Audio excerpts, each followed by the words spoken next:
মোবাইলটা দিও তো পিছনে দুইটাই দাও। আসসালামু আলাইকুম এভরিওয়ান, সবাইকে ওয়েলকাম জানাচ্ছি। আমাদের এখানে জুতা আছে, আর জুতা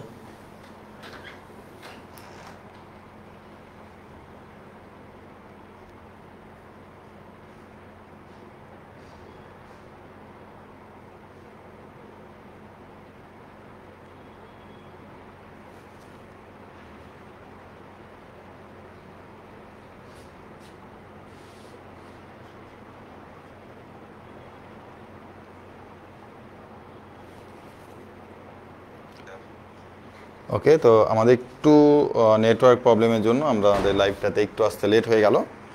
হ্যাঁ, ওকে। তো আমাদের একটু নেটওয়ার্ক প্রবলেমের জন্য আমাদের লাইভটাতে একটু আসতে লেট হয়ে গেল। ওকে। তো আমাদের একটু নেটওয়ার্ক প্রবলেম, আশা করি সব কিছু ঠিকঠাক আছে। হ্যাঁ, তো আমরা আমাদের ক্লাস শুরু করে দিব এখনই। তোমরা সবাই একটু দ্রুত যুক্ত হয়ে যাও। যারা সালাম দিচ্ছ প্রত্যেককে জানাচ্ছি ওয়ালাইকুম আসসালাম। আশা করি সব কিছু ঠিকঠাক আছে।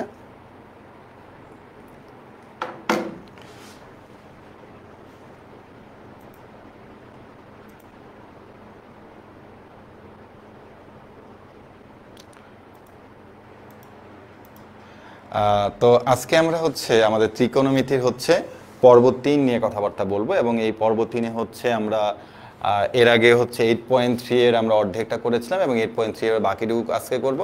একই সাথে 8.1 এর মধ্যে যে টাইপগুলো আমাদের জানতে হবে সেগুলো নিয়ে আমরা একটু কথাবার্তা বলবো। ঠিক আছে, চলো আমরা আমাদের পড়াশোনাতে চলে আসি। হ্যাঁ,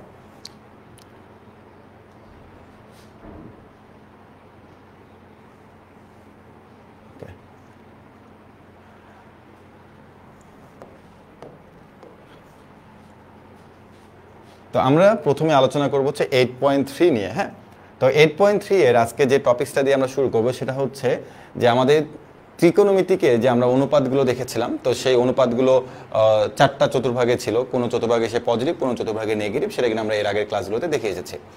তো আজকে আমরা যেটা নিয়ে প্রথমে আলোচনা করব সেটা যে এই যে আমাদের 4টা যে চতুর্ভাগ আছে, এই 4টা চতুর্ভাগের মধ্যে কে কোন চতুর্ভাগের রেঞ্জ আসলে কতটুকু, এটা আমাদের প্রথমে জানতে হবে। হ্যাঁ, তো আমরা দেখবো যে আমাদের যে প্রথম চতুর্ভাগটা আছে, আমরা যে নর্মালি চিন্তা করি যে এটা আমাদের এক্স প্লাস এক্স অক্ষ, এটা আমাদের কি বলতো মাইনাস ওয়াই অক্ষ, এটা হলো প্লাস ওয়াই অক্ষ, তাই না? তো আমাদের এই যে 0, এই মূলবিন্দু থেকে এই দিকে আমরা এটাকে বলি কি প্লাস এক্স অক্ষ, এটা আমাদের কি বলতো প্লাস ওয়াই অক্ষ, এটা আমাদের কি বলতো মাইনাস এক্স অক্ষ, এটা আমাদের কি বলতো মাইনাস ওয়াই অক্ষ। ঠিক আছে, তো আমাদের এটা শুরু হয় কত ডিগ্রি থেকে? 0 ডিগ্রি থেকে, এবং এটা কত ডিগ্রি কোণে আছে? 90 ডিগ্রি কোণে আছে। তো আমরা মনে রাখবো যে আমাদের যে প্রথম চতুর্ভাগটা, এটার রেঞ্জটা আমাদের প্রথম চতুর্ভাগের রেঞ্জটা আমাদের 0 ডিগ্রি থেকে শুরু করে 90 ডিগ্রি, বা যাকে আমরা π/2 বলে থাকি। অর্থাৎ আমাদের প্রথম চতুর্ভাগের রেঞ্জটা 0 ডিগ্রি থেকে শুরু করে 90 ডিগ্রির মধ্যে থাকবে। বাট মনে রাখবা যে তুমি এখানে কখনো ইকুয়াল চিহ্ন দিতে পারবে না। 0 ডিগ্রি হওয়া যাবে না, তাহলে এটা এক্স অক্ষ হয়ে যাবে। 90 ডিগ্রি হলে প্লাস ওয়াই অক্ষ হয়ে যাবে। সো এদের মাঝখানে যে অংশটুকু সেটা আমাদেরকে নিতে হবে। তাহলে সেটা কি আমাদের 0 ডিগ্রি থেকে 90 ডিগ্রির মধ্যে আছে। তারপর দেখো দ্বিতীয় যে চতুর্ভাগটা আছে সেটার রেঞ্জ কত?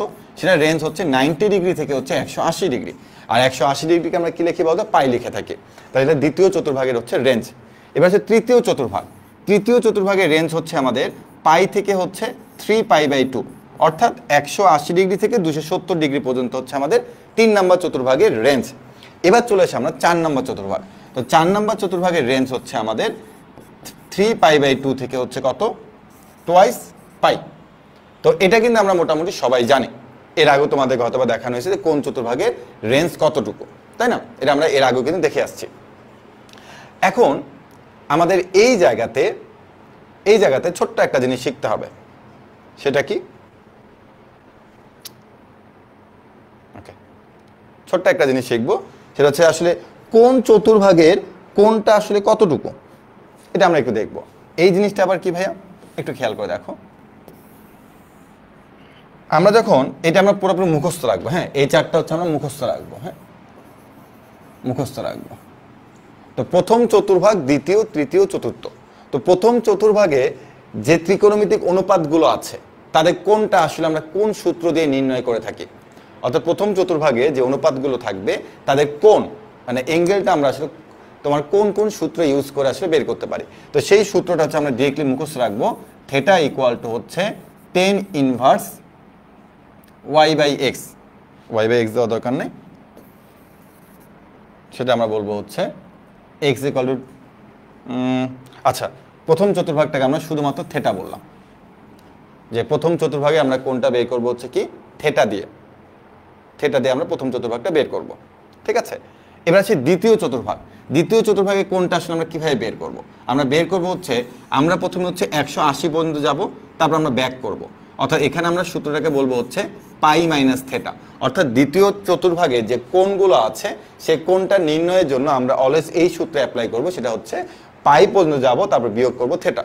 আর অনেকের মধ্যে চিন্তা আসতে পারে কেন ভাই আমরা কি পাই বাই 2 প্লাস থেটা দিতে পারবো কিনা? উত্তর হচ্ছে না, পারবে না।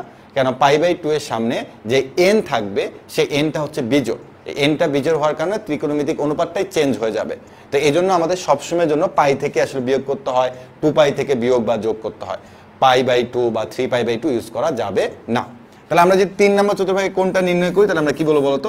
পাই প্লাস হচ্ছে থেটা, পাই প্লাস হচ্ছে থেটা। আর 4 নম্বর চতুর্ভাগটা যদি আমরা নির্ণয় করতে চাই তাহলে আমরা বলবো হচ্ছে আমাদেরকে 2 পাই পর্যন্ত যেতে হবে, দেন ব্যাক করতে হবে। তাহলে সূত্রটা হচ্ছে আমাদের 2 পাই মাইনাস হচ্ছে থেটা। তো আমরা এই 4টা চতুর্ভাগে কোণ নির্ণয়ের সূত্রগুলো আগে মনে রাখবো, তাহলে আমাদের যে কোনো অঙ্ক নির্ণয়ের ক্ষেত্রে অনেক অনেক অনেক সুবিধা হবে। তাহলে প্রথম চতুর্ভাগটা আমরা জাস্ট থেটা বলবো। থেটা মানে হচ্ছে আমাদের সূক্ষ্ম কোণ একটা, থেটা মানে আমাদের কি সূক্ষ্ম কোণ। 2 নম্বর চতুর্ভাগে আমরা কি বলবো? পাই মাইনাস থেটা। 3 নম্বর চতুর্ভাগে আমরা কি বলবো? পাই প্লাস থেটা। 4 নম্বর চতুর্ভাগে আমরা কি বলবো? 2 পাই মাইনাস থেটা। তো এই প্রত্যেকটা চতুর্ভাগে আমরা কোণগুলো কি রাখবো? মুখস্থ রাখবো। তো এটা মুখস্থ রাখলে আমাদের লাভটা কি সেটা আমরা কিছুক্ষণের মধ্যে দেখবো যে আসলে আমাদের কি ধরনের লাভ হচ্ছে। হ্যাঁ,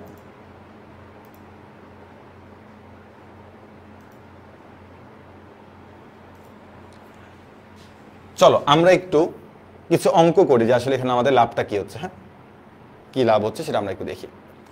একটু খেয়াল করে দেখো যে এখানে তোমাকে আমি বলছি থেটা মানে কিন্তু সূক্ষ্ম কোণ। এখন পরীক্ষার স্যাররা কিন্তু দুষ্টমি করে থেটার জায়গায় আলফা দিতে পারে, এ দিতে পারে, বিটা দিতে পারে, যে কোনো অ্যাঙ্গেল দিতে পারে। জাস্ট থেটাকে আমরা ওই আলফা হিসেবে তখন চিন্তা করতে পারবো। হ্যাঁ, তো এখন আমরা একটা অঙ্ক খুব ভালো মতো করে বুঝবো, তাহলে তুমি দেখবা যে এই টাইপের যে অঙ্কগুলো আছে সেই অঙ্কগুলো তোমার কাছে খুবই সহজ মনে হবে। হ্যাঁ, খুবই সহজ মনে হবে। তো চলো একটা অঙ্ক আগে আমরা করে ফেলি। তোমাকে বলা আছে কি দেখো তো, কট আলফা ইকুয়াল টু হচ্ছে -√3 এবং আরেকটা বলছে আলফা হচ্ছে 3 পাই বাই 2 থেকে টুয়াইস পাই। তোমাকে তারা দুইটা জিনিস একসাথে মিক্সড করে দিচ্ছে। হ্যাঁ, তো আমার কথা হচ্ছে প্রথমেই তুমি হচ্ছে এখান থেকে আগে সূক্ষ্ম কোণটা বের করবে। কি কোণটা বের করবে? সূক্ষ্ম কোণটা বের করবে। এখন সূক্ষ্ম কোণটা যদি তুমি এখান থেকে বের করতে চাও তাহলে আসলে কিভাবে বের করবে? দেখো তো ভাইয়ারা, তোমাকে তারা কি বলছে? তারা আমাকে বলছে হচ্ছে কট আলফা ইকুয়াল টু হচ্ছে -√3। তুমি একটা জিনিস মনে রাখবা, তুমি যখন এখানে মাইনাস নিয়ে কাজ করবা তখন তুমি কখনোই সূক্ষ্ম কোণ পাবে না, তুমি সেটা স্থূলকোণ পেয়ে যাবে। তো সূক্ষ্ম কোণ যদি পেতে চাও এবং সেটা যদি প্রথম চতুর্ভাগে অবস্থান করতে চাও তাহলে অবশ্যই তোমাকে পজিটিভ নিয়ে কাজ করতে হবে। তো প্রথম কথাই হচ্ছে আমাকে তারা এখানে যে অ্যাঙ্গেলটা দিয়ে দিবে সেখান থেকে আমি সর্বপ্রথম একটা সূক্ষ্ম কোণ নির্ণয় করব। আর এই সূক্ষ্ম কোণটা নির্ণয়ের জন্য আমাকে এখানে মাইনাসটাকে বাদ দিয়ে দিতে হবে। তো তোমার প্রশ্নের মধ্যে মাইনাস থাকলে তো এই মাইনাসটাকে অ্যাভয়েড করবা। এমন কথা ধরো ভাই মাইনাসটাকে অ্যাভয়েড করলে কি সঠিক উত্তর পাবো? অবশ্যই পাবো। হ্যাঁ, সেটা আমরা পরবর্তীতে আমরা কোনো একটা ক্যালকুলেশনের মধ্যে সেই মাইনাসটা নিয়ে কাজ করলে আমরা অ্যান্সারটা পেয়ে যাবো। তো ফার্স্ট কথা হচ্ছে আমরা আগে সূক্ষ্মকোণ নিয়ে কাজ করব। তাহলে আলফা ইকুয়ালটা আমরা পাবো হচ্ছে কি বলতো? কট ইনভার্স √3। আর বলো কট ইনভার্স √3 বলতে আসলে কত ডিগ্রি বোঝায়? এটা মানে হচ্ছে আমাদের 30 ডিগ্রি। আর 30 ডিগ্রি মানে আমরা কি লিখতে পারি বলো তো? পাই বাই 6 লিখতে পারি, যেটা আমরা এর আগে দেখে আসছি যে 30 ডিগ্রিকে পাই বাই 6, 60 ডিগ্রিকে পাই বাই 3, 90 ডিগ্রিকে পাই বাই 2 লেখা হয়। ওকে, তাহলে আমাদের এই যে আলফা, এই আলফাটা হচ্ছে আমাদের কি বলতো? সূক্ষ্মকোণ। আলফাটা আমাদের কি বলতো? সূক্ষ্মকোণ। ওকে, তো এরপরে আমরা কি করব? এরপর হচ্ছে আমরা এখানে চিত্র অঙ্কন করব। চিত্র অঙ্কন করব।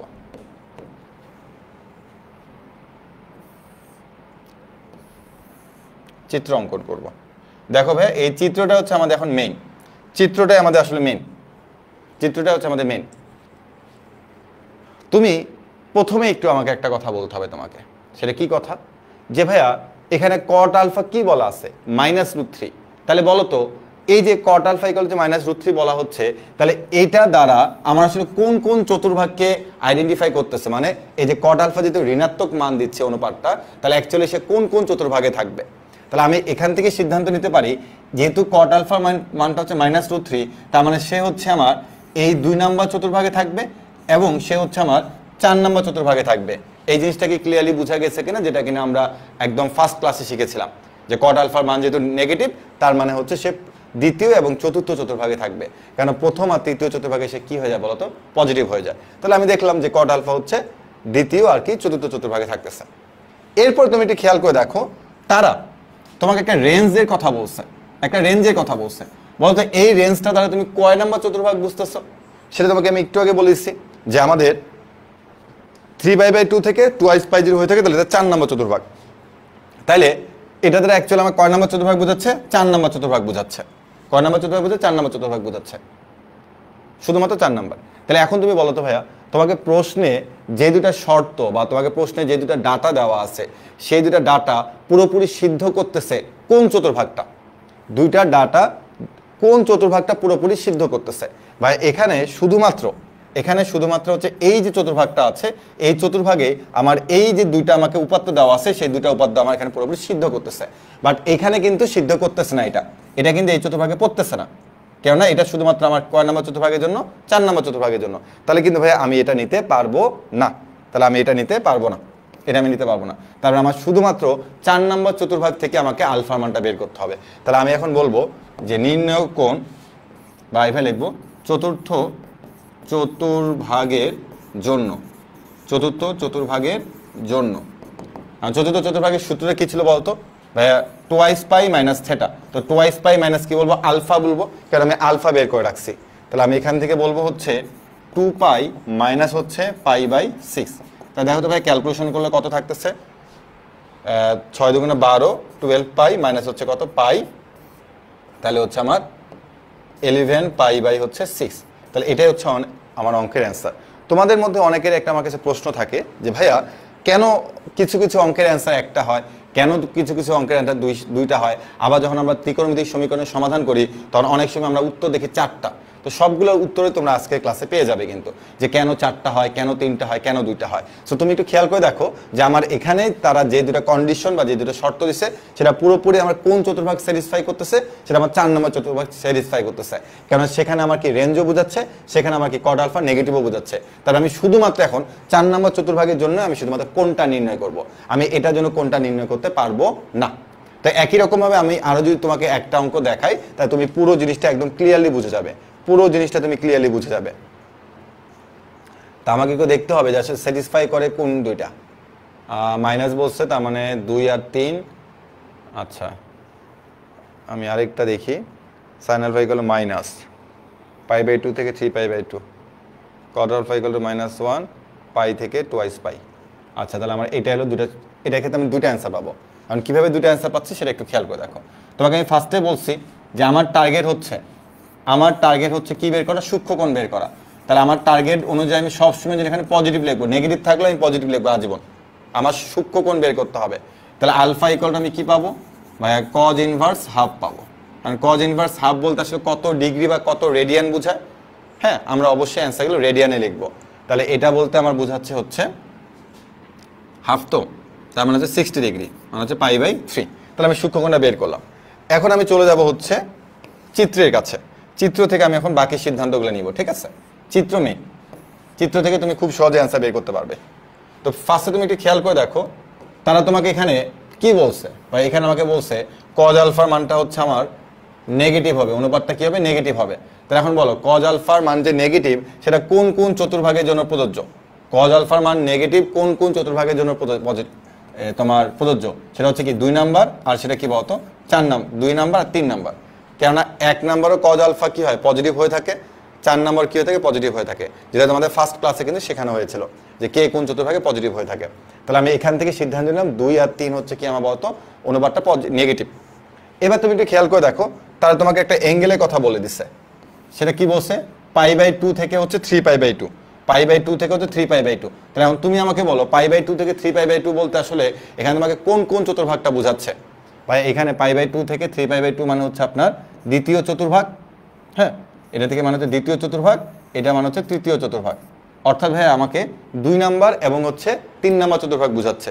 এটা কেমনে বুঝলাম দেখো, যে এটা যদি আমার হয় 0, এটা যদি হয় আমার π/2, এটা যদি হয় আমার পাই, এটা যদি আমার 3π/2, আবার এটা যদি আমার টোয়াইস পাই হয়ে থাকে, তারা আমাকে কি বলছে? তারা আমাকে বলছে π/2 থেকে 3π/2। তার মানে তারা আমাকে বলছে যে এই চতুর্ভাগটাও নিতে হবে, এটাও নিতে হবে। একটা রেঞ্জ বোঝাচ্ছে যে π/2 থেকে হচ্ছে 3π/2 পর্যন্ত তোমাকে নিতে হবে। তার মানে দুটা চতুর্ভাগ তারা আমাকে একই সাথে নিতে বলতেছে। অনেক সময় তুমি দেখবে অনেক অঙ্কের ক্ষেত্রে 3টা 4টা চতুর্ভাগ নিতে বলে, যেটা আমরা একটু পরেই করব। তার মানে অ্যাকচুয়ালি তারা আমাকে এটাও বলতেছে, এটাও বলতেছে। এখন তুমি একটু খেয়াল করে দেখো যে আমার প্রশ্নে দেওয়া যে ডাটাগুলো বা উপাত্তগুলো ছিল, সেটা 2টা চতুর্ভাগ সিদ্ধ করে এরকম কোন কোন উপাত্ত আছে বা কোন কোন চতুর্ভাগ আছে। তো আমরা দেখলাম যে এটা আমার কি বলতো, এই নেগেটিভটাকেও সিদ্ধ করতেছে, অ্যাঙ্গেলটাকেও সিদ্ধ করতেছে। আবার একটু খেয়াল করে দেখো, এখানেও নেগেটিভ আছে, আবার এখানে কি বলতো রেঞ্জটাও আছে। তার মানে একই সাথে কি আমার 2টা সিদ্ধ হচ্ছে। তারপরে আমি বলতে পারি না যে এখানে আমার অ্যান্সারটা 2 নাম্বার এবং 3 নাম্বার 2টা চতুর্ভাগের জন্য প্রযোজ্য। বাট এর আগেরটা কি ছিল বলতো, এর আগেরটাতে আমার রেঞ্জটা কিন্তু এখানে স্যাটিসফাই করে নাই, এই জন্য আমি রেঞ্জটা বাদ দিয়ে দিয়েছিলাম। বাট এখানে আমার দেখো রেঞ্জ এবং হচ্ছে আমাকে প্রশ্ন দেওয়া যে কট আলফার যে অনুপাতটা ছিল, দুটো এখানে আমার কি করতেছে, স্যাটিসফাই করতেছে। বাট এখানে কিন্তু আসলে সেটা করতেছে না। তাহলে আমি এখানে কি বলবো একটু খেয়াল করে দেখো, আমি বলবো হচ্ছে দ্বিতীয় চতুর্ভাগের জন্য সূত্র কি ছিল? পাই মাইনাস কত বলতো, পাই মাইনাস থেটা ছিল। আমরা বলবো পাই মাইনাস আলফা। পাই মাইনাস আলফা মানে কত? পাই মাইনাস π/3। তাহলে এখন তুমি ক্যালকুলেশন করলে 2π/3 পাবা।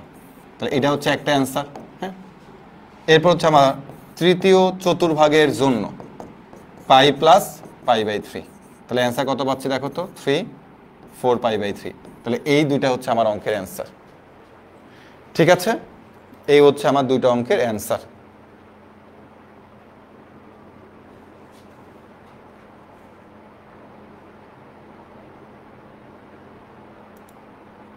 দেখো যে তোমরা জিনিসটা ক্লিয়ারলি বুঝতে পেরেছো কিনা।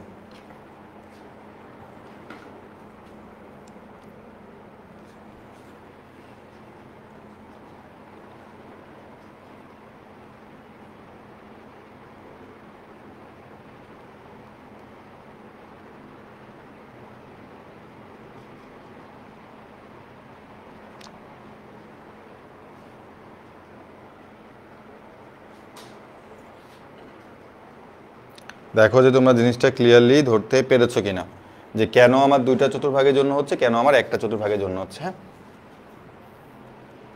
তো আমি যদি এখান থেকে আরেকটা করাই, যে কট আলফা ইকুয়াল টু -1 আছে, তো আমি প্রথমে কি বের করবো, কট আলফা ইকুয়াল টু হচ্ছে 1। তাহলে আলফা ইকুয়াল টু কি বলতো, কট ইনভার্স হচ্ছে 1। দেন এখান থেকে কি পাচ্ছি, π/4 পাচ্ছি। সূক্ষ্মকোণটা আমার বের হয়ে গেছে। হ্যাঁ, তো এখন আমি কি করব,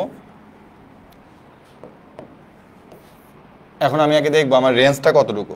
আমার রেঞ্জ হচ্ছে পাই থেকে টোয়াইস পাই, পাই থেকে কি টোয়াইস পাই রেঞ্জ। হ্যাঁ, তাহলে আমি বলবো যে এটা আমার হচ্ছে 3 নাম্বার এবং 4 নাম্বার চতুর্ভাগ দুইটাকে বোঝাচ্ছে। 3 এবং 4 দুইটা চতুর্ভাগে কি বোঝাচ্ছে। এরপর দেখো দাদা কি বলছে, কট আলফা মানটা কি হবে, মাইনাস হবে। কারণ কট আলফার মানটা মাইনাস, মানে তোমাকে দেখতে হবে এই দুটা চতুর্ভাগের মধ্যে কট আলফা মানটা মাইনাস কোন কোন জায়গাতে। এই জায়গাতে কিন্তু কট আলফা মানটা প্লাস, কট আলফা মানটা এখানে কি হয়, প্লাস হয়। বাট এই জায়গাটাতে কট আলফা মানটা কি হয় বলতো, মাইনাস হয়ে থাকে। কট আলফা মানটা এখানে কি হয়, প্লাস। 3 নম্বর চতুর্ভাগে 10 আর কট হলো প্লাস হয়ে থাকে, এটা বাদ। আর এখানে কি হবে, সে প্লাস হবে, মাইনাস হবে। তাহলে আমার দুইটাই স্যাটিসফাই করতেছে কয় নাম্বার চতুর্ভাগটা, 4 নম্বর চতুর্ভাগটা। তাহলে আমি শুধুমাত্র এই 4 নম্বর চতুর্ভাগের জন্য হচ্ছে কোনটা নির্ণয় করব। চতুর্থ চতুর্ভাগের জন্য আমি বলবো হচ্ছে কি 2π মাইনাস হচ্ছে কত, আলফা মানে π/4। এখন আমি এটাকে ক্যালকুলেশন করে যা পাবো সেটা হচ্ছে কি বলতো আমার অঙ্কের অ্যান্সার। ওকে, তো যারা তোমরা এই জিনিসটা ক্লিয়ারলি বুঝতে পারবা, তাদের জন্য হচ্ছে এই যে এই টাইপের অঙ্কগুলো আছে, এই টাইপের যে অঙ্কগুলো আছে, এগুলো একদম তোমাদের কাছে পানি পানি মনে হবে। অনেক সময় বলতে ভাই রেঞ্জ দেওয়া আছে, বুঝি না, কিছু না, কি করব না করব, তো তাদের কাছে এই অঙ্কগুলো এখন অনেক অনেক বেশি সহজ মনে হবে। হ্যাঁ, তো আমি তোমাদেরকে কোন টাইপের অঙ্ক করে দেবো, আমি তোমাদেরকে এই অঙ্ক করে দিই। মানে সবগুলো আমি করে দেবো না, আমি জাস্ট তোমাকে দেখাবো যে ওইটা যদি তুমি বুঝতে পারো, তাহলে এই যে সমীকরণের যে সমাধানগুলো আছে এগুলো তোমার কাছে খুব সহজ মনে হবে। চলো তো একটা সমাধান করে ফেলি এবং দেখি যে আগেরটার সাথে কানেক্টেড আছে কিনা। তার আমাকে বলছে 2 sin স্কোয়ার থেটা প্লাস হচ্ছে 3 cos থেটা ইকুয়াল টু হচ্ছে কত, 3। তো একটু খেয়াল করে দেখো, এখানে একটা অনুপাতের নাম হচ্ছে cos, একটা নাম হচ্ছে কি সাইন। তো মনে রাখবা যে সবগুলো অনুপাত থেকে একই রকম রাখতে হবে। অর্থাৎ সবগুলো থাকবে কস, নাহলে সবগুলো থাকবে সাইন। তো তুমি চাইলেও কসকে সাইনে রূপান্তর করতে পারবা না।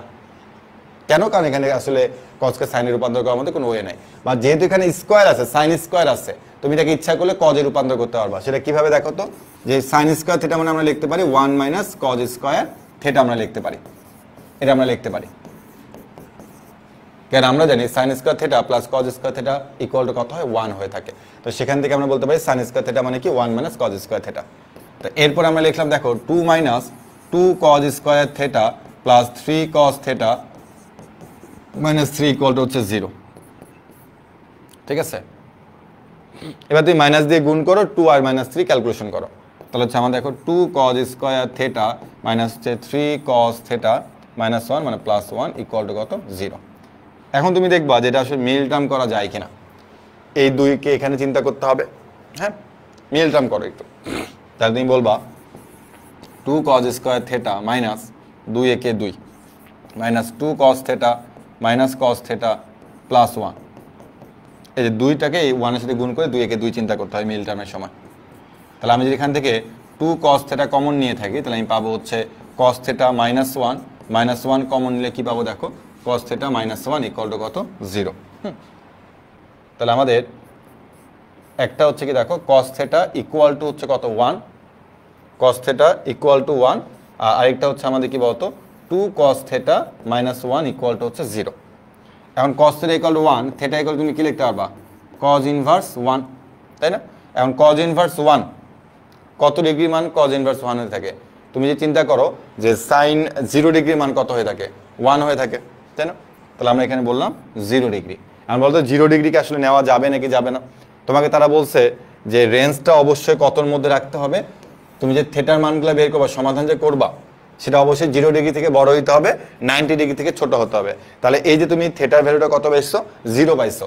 তাই 0 কি তোমার এই রেঞ্জের মধ্যে পড়ে? উত্তর হচ্ছে না, পড়ে না। কেন? তোমার এখানে আসলে ইকুয়াল দেওয়া নাই।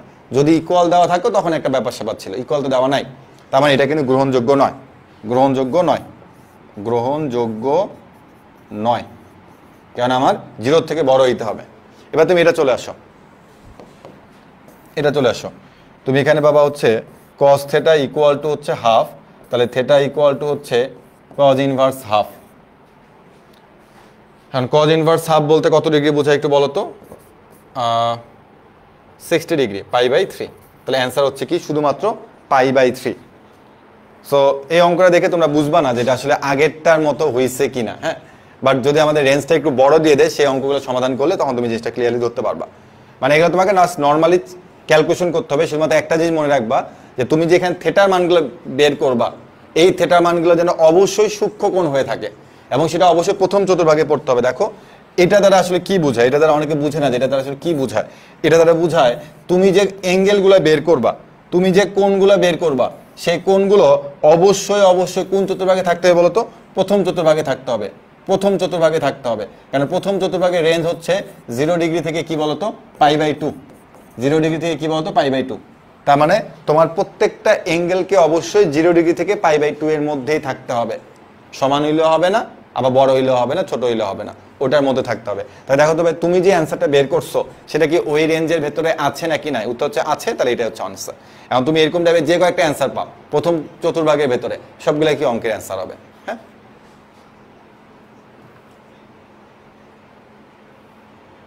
তারপরে আমরা একটু বড় রেঞ্জের মধ্যে যাই। বড় রেঞ্জের মধ্যে গেলে তাহলে আমাদের বুঝতে সুবিধা হবে। যেমন এই অঙ্কটাতে যাই। এবার তুমি একটু খেয়াল করে দেখো, এই টাইপের অঙ্ক তোমাদের মধ্যে সবারই প্রশ্ন থাকে যে ভাইয়া, আচ্ছা আমাকে মনে বোর্ড থেকে একটু কাটে যাচ্ছে, আমি একটু ঠিক করি দাঁড়াও।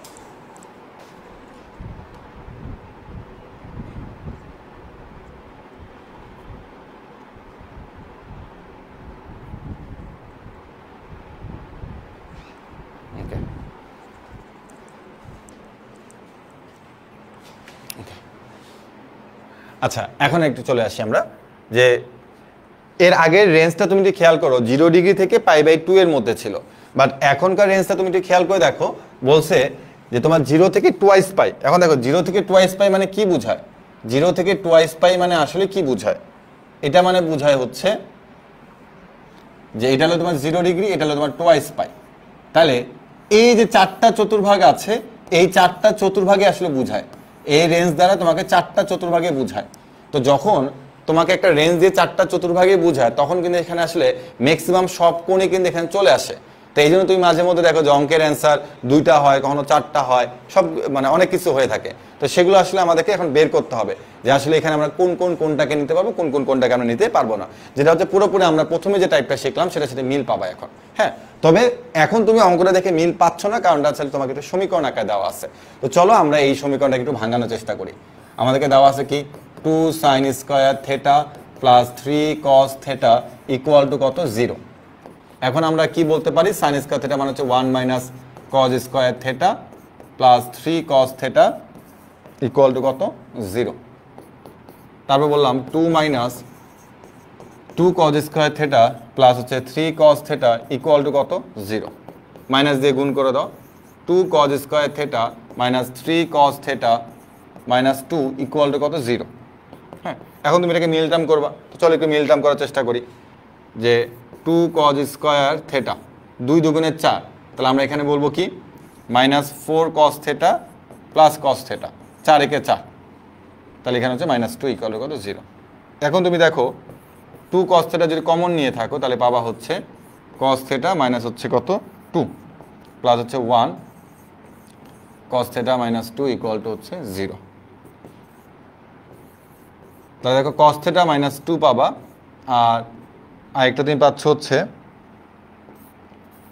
2 cos theta plus 1 equal to কত 0। তো এখানে একটু কথা আছে। কি কথা আছে ভাইয়া? একটু খেয়াল করে দেখো, তুমি যদি এখানে cos theta minus 2 equal two 0 নাও, তাহলে cos থিটা তুমি পাবা হচ্ছে 2। হ্যাঁ, যা সম্ভব না। আর তুমি বলো ভাইয়া কেন সম্ভব নয়? ভাইয়া ত্রিকোণমিতিক কোণে তোমাকে রেঞ্জগুলো আমি হয়তো লিখে দিয়েছিলাম। তো সাইন থিটা বা কস থিটা এই দুইটার অনুপাতের রেঞ্জ কত? মনে রাখবা এদের রেঞ্জ হচ্ছে তোমার -1 থেকে হচ্ছে +1। তুমি দেখবা তুমি যদি সাইন 1 লক্ষ নাও, সাইন 1 লক্ষ, সাইন 1 লক্ষ যদি তুমি নাও, তাও তুমি দেখবা যে তার রেঞ্জটা হচ্ছে -1 থেকে +1 এর মধ্যেই আছে, এর বাইরে কিন্তু যাবে না। অর্থাৎ তুমি কিন্তু কখনো দেখবে না যে 1 এর থেকে সেটা বড় হয়ে গেছে বা -1 এর থেকে ছোট হয়ে গেছে। তুমি সাইন যত ডিগ্রি নাও, কস যত ডিগ্রি নাও, তুমি দেখবা এটা -1 থেকে +1 এর মধ্যেই আছে। তার মানে এই রেঞ্জের বাইরে সে যাবে না। তুমি ইনপুট ইচ্ছা মতো দাও, 1000, 2000, 3000, 4000 ডিগ্রি, যে কোনো ডিগ্রি তুমি ইনপুট দিতে পারো, বাট আউটপুটটা তুমি যেটা পাবা সেটা -1 থেকে +1 এর মধ্যে থাকবে, এর বাইরে কিন্তু যাচ্ছে না। ঠিক আছে? তো এজন্য এই যে cos θ = 2 এটা কোনোদিনই সম্ভব না। ঠিক আছে, বাইরে হয়ে গেছে, মানে -1 থেকে +1 এর থেকে রেঞ্জে বাইরে চলে গেছে, সেখান থেকে আমরা কিছু পাবো না।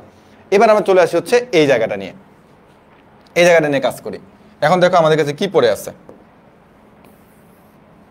এখন আমাদের কাছে আছে হচ্ছে 2 cos θ + 1 ইকুয়াল টু হচ্ছে কত 0। তাহলে এখান থেকে আমরা কি পাবো দেখো তো ভাই, cos θ ইকুয়াল টু হচ্ছে -1/2, cos θ ইকুয়াল টু কত -1/2। এখন তুমি আসলে মিলাইতে পারবা যে এটা পুরোপুরি আগের অঙ্কটা নাকি নতুন অঙ্ক। এটা cos θ ইকুয়াল টু কত পাইছি, -1/2 পাইছি, এবং এখানে কি একটা রেঞ্জ দেওয়া আছে না? বলো রেঞ্জটা কত ভাই? রেঞ্জটা হচ্ছে আপনার 0 থেকে টুয়াইস পাই, 0 থেকে টুয়াইস পাই। হ্যাঁ, 0 থেকে টুয়াইস পাই। আর তুমি বলো তো যে আমরা এটাকে সমাধান করে পাইলাম cos θ ইকুয়াল টু -1/2, আর রেঞ্জটা আমাকে দেওয়া আছে। এখন এইটুকুর দিকে তাকাও, এইটুকুর দিকে তাকাও, আর এখন বলো যে এইটার দিকে তাকাও, দেখে বলো তো যে অঙ্কগুলো কি এখন একই রকম মনে হয়েছে কিনা? যে এখানে আমাকে যা বলছিল, হ্যাঁ cos দিয়ে আমরা একটা অঙ্ক করছিলাম, এখানেও কি এখন আমার সেম জিনিসটা আসছে না? সেম জিনিসটা আসছে না? তার মানে আমাদের যে ত্রিকোণমিতিকের সমীকরণগুলো সেটা শেষের দিকটা কিন্তু পুরোপুরি আগের যে টাইপটা ছিল সেই টাইপের সাথে কিন্তু হুবহু এখন মিলে গেছে। এখন আমরা আগের মতো করে চিন্তা করব। কিভাবে চিন্তা করবো দেখো, প্রথম কথা হচ্ছে আমাকে দেখতে হবে রেঞ্জ কত। ভাই রেঞ্জ তো আমাকে 4টা চতুর্ভাগে বলছে, রেঞ্জ আমাকে 4টা চতুর্ভাগে বলছে। দেখো রেঞ্জ 4টা চতুর্ভাগে তোমাকে বলছে, 0 থেকে টুয়াইস পাই, মানে 4টা চতুর্ভাগে নিতে হবে। এরপরে তুমি একটু খেয়াল করে দেখো যে আমার এখানে cos এর ভ্যালুটা কত ভাই, মাইনাস। আর বলো cos মাইনাস কোন কোন চতুর্ভাগের জন্য? cos মাইনাস কোন কোন চতুর্ভাগের জন্য? ভাই cos মাইনাস হচ্ছে আপনার দ্বিতীয় চতুর্ভাগ এবং তৃতীয় চতুর্ভাগের জন্য। cos মাইনাস হচ্ছে দ্বিতীয় এবং তৃতীয় চতুর্ভাগের জন্য, কেননা সে 1 আর 4 কি পজিটিভ হয়ে থাকে। তাহলে 1 আর 4 এর জন্য কি হবে না? সে প্রযোজ্য হবে না। তাহলে এখন আমি কাজ করব কোন কোন চতুর্ভাগ নিয়ে? ভাই কাজ করবেন আপনি হচ্ছে 2 আর 3 নম্বর চতুর্ভাগ নিয়ে আপনি কাজ করবেন, 2 আর 3 নম্বর চতুর্ভাগ নিয়ে কাজ করবেন। তাহলে এখন 2 আর 3 নম্বর চতুর্ভাগ নিয়ে আমি কাজ করবো, তখন আমার কি সূক্ষ্ম কোণটা লাগবে আগে? তো সূক্ষ্মকোণে কিভাবে বের করতে হবে ভাই? সূক্ষ্মকোণের জন্য আপনি বলবেন হচ্ছে cos থিটা ইকুয়াল টু হচ্ছে হাফ। এখন তাহলে থিটা ইকুয়াল টু হচ্ছে আমার cos ইনভার্স হাফ। কারণ cos ইনভার্স হাফ বলতে আসলে আমি কত ডিগ্রিকে বোঝাচ্ছি? 60 ডিগ্রি, তাই না? তার মানে হচ্ছে π/3। তাহলে এখন আমি বলবো দ্বিতীয় চতুর্ভাগের জন্য আমার সূত্র হচ্ছে π - π/3 এবং তৃতীয় চতুর্ভাগের জন্য আমার সূত্র হচ্ছে π + π/3। ক্যালকুলেশন করো, এটা পাবো 2π/3 আর এটা পাবো হচ্ছে 4π/3। তাহলে এই দুটাই হচ্ছে আমার অঙ্কের অ্যান্সার। আমার অ্যান্সার কিন্তু দুইটা কোণ। তাহলে কি বুঝতে পারছো যে আসলে আমি কিভাবে আসলে আমি দুটা কোণ পাইলাম? এবং এটা যে পুরোপুরি আগের টাইপের সাথে মিল আছে সেটা কি তোমরা দেখো ক্লিয়ারলি ধরতে পেরেছো কিনা? তার মানে এই সমীকরণ সমাধানটা তুমি নিজে করো, গাইড দেখে করো, আমার কোনো আপত্তি থাকবে না। তবে বাকি যে ক্যালকুলেশনটা এটা বুঝে বুঝে করতে হবে। সমাধানটা যে কেউ করতে পারবে, ঠিক আছে? বাট শেষের দিকটা বুঝে বুঝে করাটা কিন্তু একটু টাফ। শেষের দিকটা কিন্তু বুঝে বুঝে করা কিন্তু টাফ। হ্যাঁ, শেষের দিকটা হচ্ছে বুঝে করাটা টাফ। হ্যাঁ, তো দেখো তোমরা জিনিসটা ক্লিয়ারলি ধরতে পেরেছো কিনা।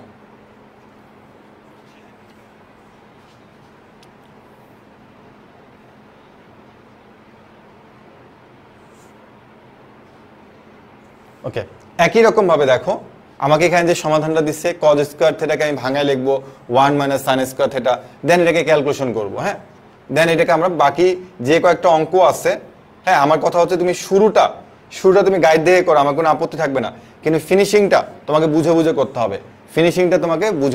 হবে। হ্যাঁ, তা আমরা এখন আরেকটা অঙ্ক দেখব। হ্যাঁ, তো যেখানে তারা সমাধান করতে বলছে, তোমাকে সমাধান করতে বলছে, তবে তারা এবার তোমাকে একটা রেঞ্জ দিয়ে দিচ্ছে। হ্যাঁ, সমাধান করো, বাট একটা রেঞ্জ নতুন করে দিয়ে দিচ্ছে। তুমি দেখো আগের রেঞ্জগুলোর সাথে এই রেঞ্জটার একটু হলো পার্থক্য পাবা। সেটা কি পার্থক্য? সেটা হচ্ছে ভাইয়া এর আগে আমাকে এখানে ইকুয়াল দেওয়া ছিল না, বাট এখন তারা আমাকে ইকুয়ালটা দিয়ে দিচ্ছে। হ্যাঁ, তারা আমাকে কি দিয়ে দিচ্ছে? ইকুয়ালটা দিয়ে দিচ্ছে। তো দেখে ভয় পাওয়ার কোনো কারণ নেই, চলো একটু সমাধানে যাই। বলা আছে 2 sin x cos x equal to sin x, মানে মাইনাস sin x দিলাম। হ্যাঁ, ইকুয়াল টু কত? 0। তাহলে আমি এখান থেকে sin x কমন নিব। তাহলে আমি পাবো হচ্ছে কি দেখো 2 cos x - 1 ইকুয়াল টু কত? 0। তাহলে আমি এখানে পাচ্ছি দেখো কি sin x ইকুয়াল টু হচ্ছে 0। আর আরেকটা আমি পাচ্ছি সেটা হচ্ছে 2 cos x - 1 ইকুয়াল টু হচ্ছে 0।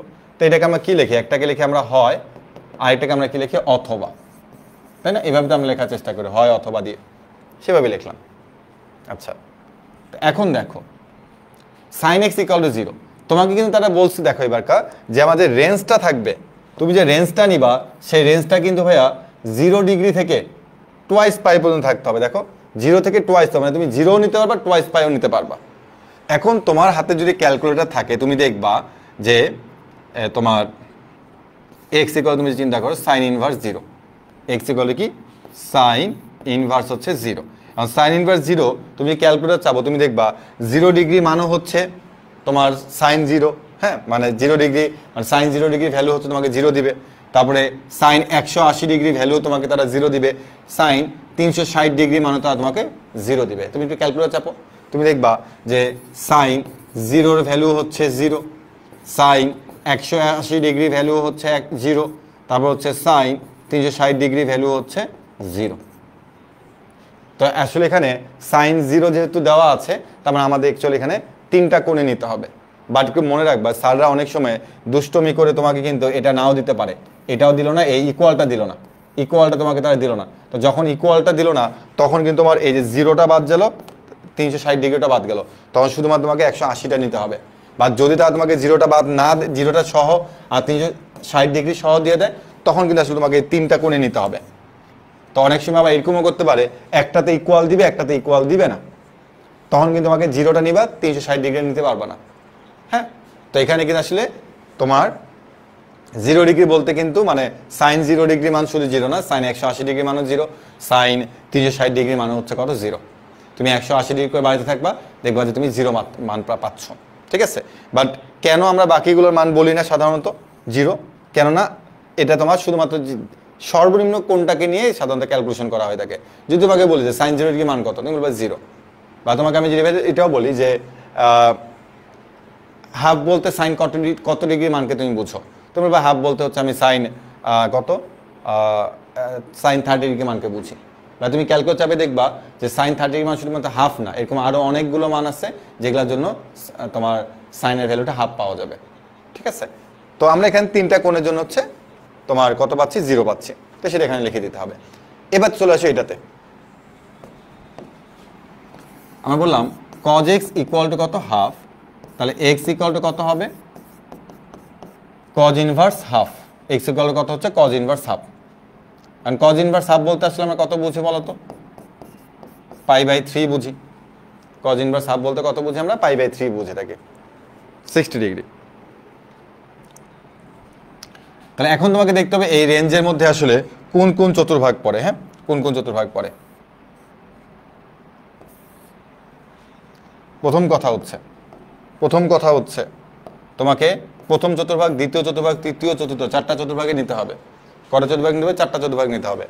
এরপর একটু খেয়াল করে দেখো, তুমি এখানে যে অনুপাতটা পেয়েছো, এখানে যেটা পেয়েছো, এটা কোন চতুর্ভাগের জন্য একটু বলো তো, মানে এটা পজিটিভ কিনা, এটা পজিটিভ, তুমি এটা পজিটিভ পেয়েছো, তাহলে cos আলফা বা cos থিটা এটার মান পজিটিভ কোন কোন চতুর্ভাগে, ভাই পজিটিভ হচ্ছে আপনার 1 নম্বর চতুর্ভাগ এবং 4 নম্বর চতুর্ভাগে সে পজিটিভ, বাকিগুলোতে সে কি হবে, নেগেটিভ হবে।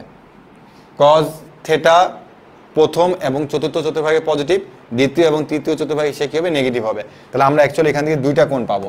কয়টা কোণ পাবো, 2টা কোণ পাবো। তাহলে আমরা লিখবো প্রথম চতুর্ভাগে হচ্ছে π/3। কেন সূক্ষ্ম কোণ যা পাবা, এক্স এর মান, থিটার মান যা পাবা সেটা তোমার প্রথম চতুর্ভাগ। এবার আছে চতুর্থ চতুর্ভাগের জন্য, 2π মাইনাস হচ্ছে থিটা, তাহলে হচ্ছে আমার 3 নিলে 6π মানে 5π/3। তো এটা হচ্ছে অঙ্কের অ্যান্সার, এটা হচ্ছে অঙ্কের অ্যান্সার। তাহলে আমি দেখো এখান থেকে হচ্ছে 3টা কোণ পাইলাম, আর এখান থেকে আমি কয়টা কোণ পাইছি বলতো, 2টা কোণ পাইছি। টোটাল অ্যান্সার কিন্তু আমার 5টা, একটা হলো 0, 2π, 2π, আর একটা হলো কি π/3 আর 5π/3, মানে 5টা হচ্ছে টোটাল অ্যান্সার। বুঝেছো? তার মানে আমি যখন আলাদা আলাদা করে নিয়ে কাজ করবো, আমাকে দেখতে হবে এটার জন্য আমি কয়টা কোণ পাচ্ছি, ওটার জন্য আমি কয়টা কোণ পাচ্ছি। আর এটা হচ্ছে পুরোপুরি আমাদের আগের সাথে মিলে গেছে। তো আশা করি তোমরা পুরো জিনিসটা ক্লিয়ারলি ধরতে পেরেছো।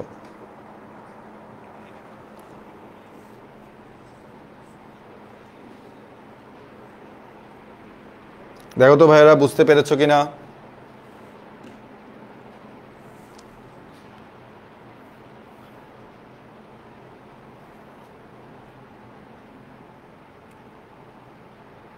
এই অঙ্কগুলো দেখে কিন্তু কেউ ভয় পাবা না। হ্যাঁ, যেমন তোমার এখানে sec স্কয়ার থিটা হবে, sec স্কয়ার থিটা মানে তুমি কি লিখতে পারো, 1 + tan স্কয়ার থিটা প্লাস হচ্ছে কি tan square theta equal to কত, 5/3।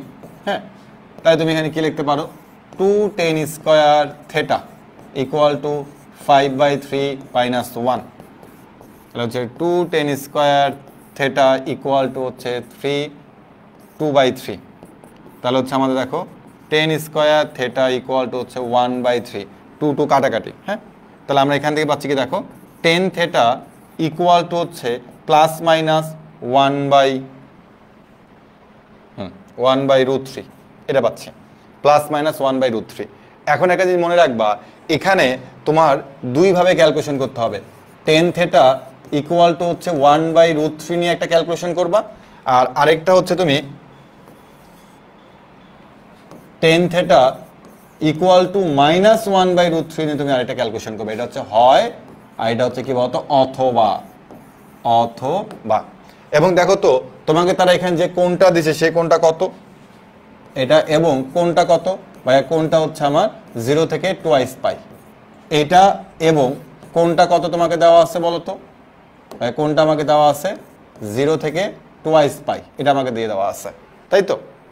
ওকে, তাহলে এখন তুমি ঠিক আগের মতো করে চিন্তা করবা, পুরোপুরি আগের মতো করে চিন্তা করবা।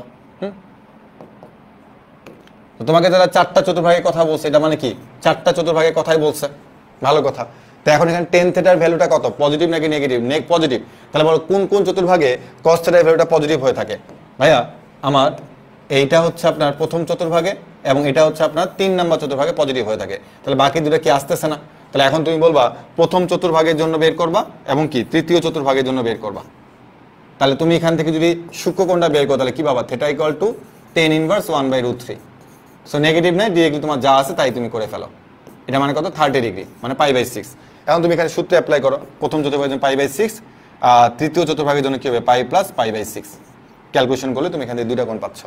একই রকমভাবে ওখানে চলে আসো, এখানে চলে আসো, এবার তুমি এখানে চলে আসো। দেখো তোমাকে তারা কি বলছে, চারটা চতুর্ভাগের কথা বলছে, এই রেঞ্জ হচ্ছে চারটা চতুর্ভাগে বলছে, কিন্তু তারা তোমাকে এখানে কি বলছে, নেগেটিভ বলছে না। তাই টেন থিটা নেগেটিভ কোন কোন চতুর্ভাগে বলো তো ভাই, 2 নম্বর চতুর্ভাগে, 4 নম্বর চতুর্ভাগে। তাহলে এই দুটাতে মিলতেছে না। তাহলে এখানে তুমি এখন কি করবা, তুমি এখানে হচ্ছে দ্বিতীয় চতুর্ভাগের জন্য কাজ করবা, এখানে তুমি চতুর্থ চতুর্ভাগের জন্য কাজ করবা। আর সূক্ষ্মকোণ বের করা দরকার নেই, তুমি অলরেডি সূক্ষ্মকোণ বের করছো π/6। তাই তুমি এখানে বলবা হচ্ছে π মাইনাস হচ্ছে π/6 আর 2π মাইনাস হচ্ছে π/6। আর ক্যালকুলেশন করে তুমি যা পাবা সেটা তোমার কি অঙ্কের অ্যান্সার। হ্যাঁ, তাহলে এখান থেকে তুমি কয়টা অ্যান্সার পাচ্ছ বলো তো, 4টা অ্যান্সার পাচ্ছ। কয়টা অ্যান্সার, 4টা অ্যান্সার। তাহলে তোমাদের মধ্যে যে কনফিউশনগুলো ছিল, 4টা অ্যান্সার কেন, 2টা অ্যান্সার কেন, 5টা অ্যান্সার কেন, এগুলো কি মুখস্থ করার জিনিস কিনা? উত্তর হচ্ছে না ভাই, এগুলো মুখস্থ করার জিনিস না। প্রথম ক্যালকুলেশনটা হয়তো বা কোনো কারণে তুমি আটকে যাইতে পারো, বাট পরবর্তীতে তুমি যখন এরকম করে উৎপাদকগুলো পেয়ে যাবে তখন তুমি তাকে আলাদা করে চিন্তা করবে, আর রেঞ্জটা পাশে লিখবা। তাই তোমাকে পুরোপুরি প্রথম যে টাইপটা করানো হয়েছিল তার সাথে তুমি হুবহু মিলাইতে পারবা এবং তুমি এভাবে করতে পারবা। এখন কথা হইতে পারে ভাই এইভাবে লিখলে কি সারা পরীক্ষায় নাম্বার দিবে? নাম্বার পাওয়া নিয়ে চিন্তা করে না, তুমি অঙ্কটা সঠিকভাবে এইভাবে করে আসতে পারো, সারা তোমাকে ফুল নাম্বার দিতে বাধ্য। হ্যাঁ, তুমি আগে এইভাবে করে দেখো যে তুমি পারতেছো কিনা। গাইডের নিয়মে করতে গেলে তুমি তো অনেক সময় মাথার উপরে তোমার চলে যাবে। সো প্রথমটুকু তুমি সবার সাথে মিল পাবা, গাইড বই থেকে শুরু করে সবার সাথে মিল পাবা। আর পরেরটা তুমি এভাবে করো দয়া করে, দেখবা তোমার কোনো প্যারাই হবে না, ঠিক আছে? এবং খুব সহজে তুমি সমাধান করে ফেলতে পারবা।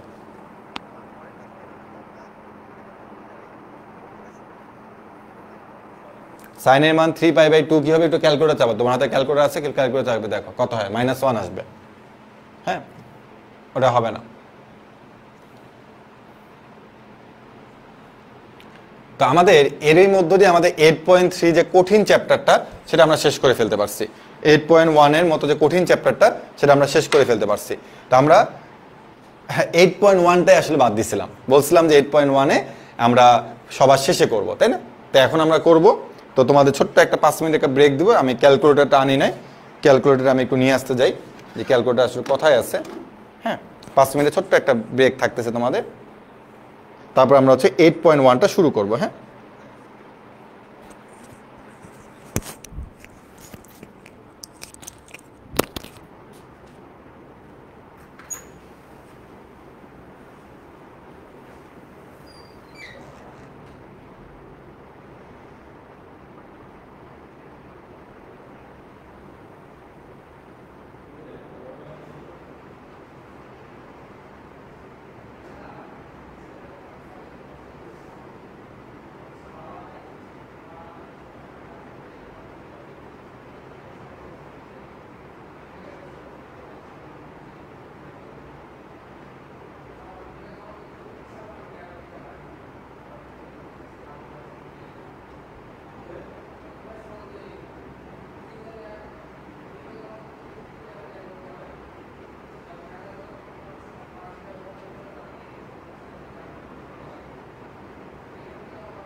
হ্যালো এভরিওয়ান, চলো আমরা হচ্ছে এখন আমাদের যে 8.1টা আছে সেটা আমরা একটু দেখি। হ্যাঁ, 8.1 তো আগে বলেছিলাম যে আমাদের 8.1-এ আসলে ইম্পর্টেন্ট প্রশ্ন থেকে আমাদের 8.2 এবং 8.3 বেশি গুরুত্বপূর্ণ এবং সেখান থেকে একটু বেশি ম্যাথ চলে আসে।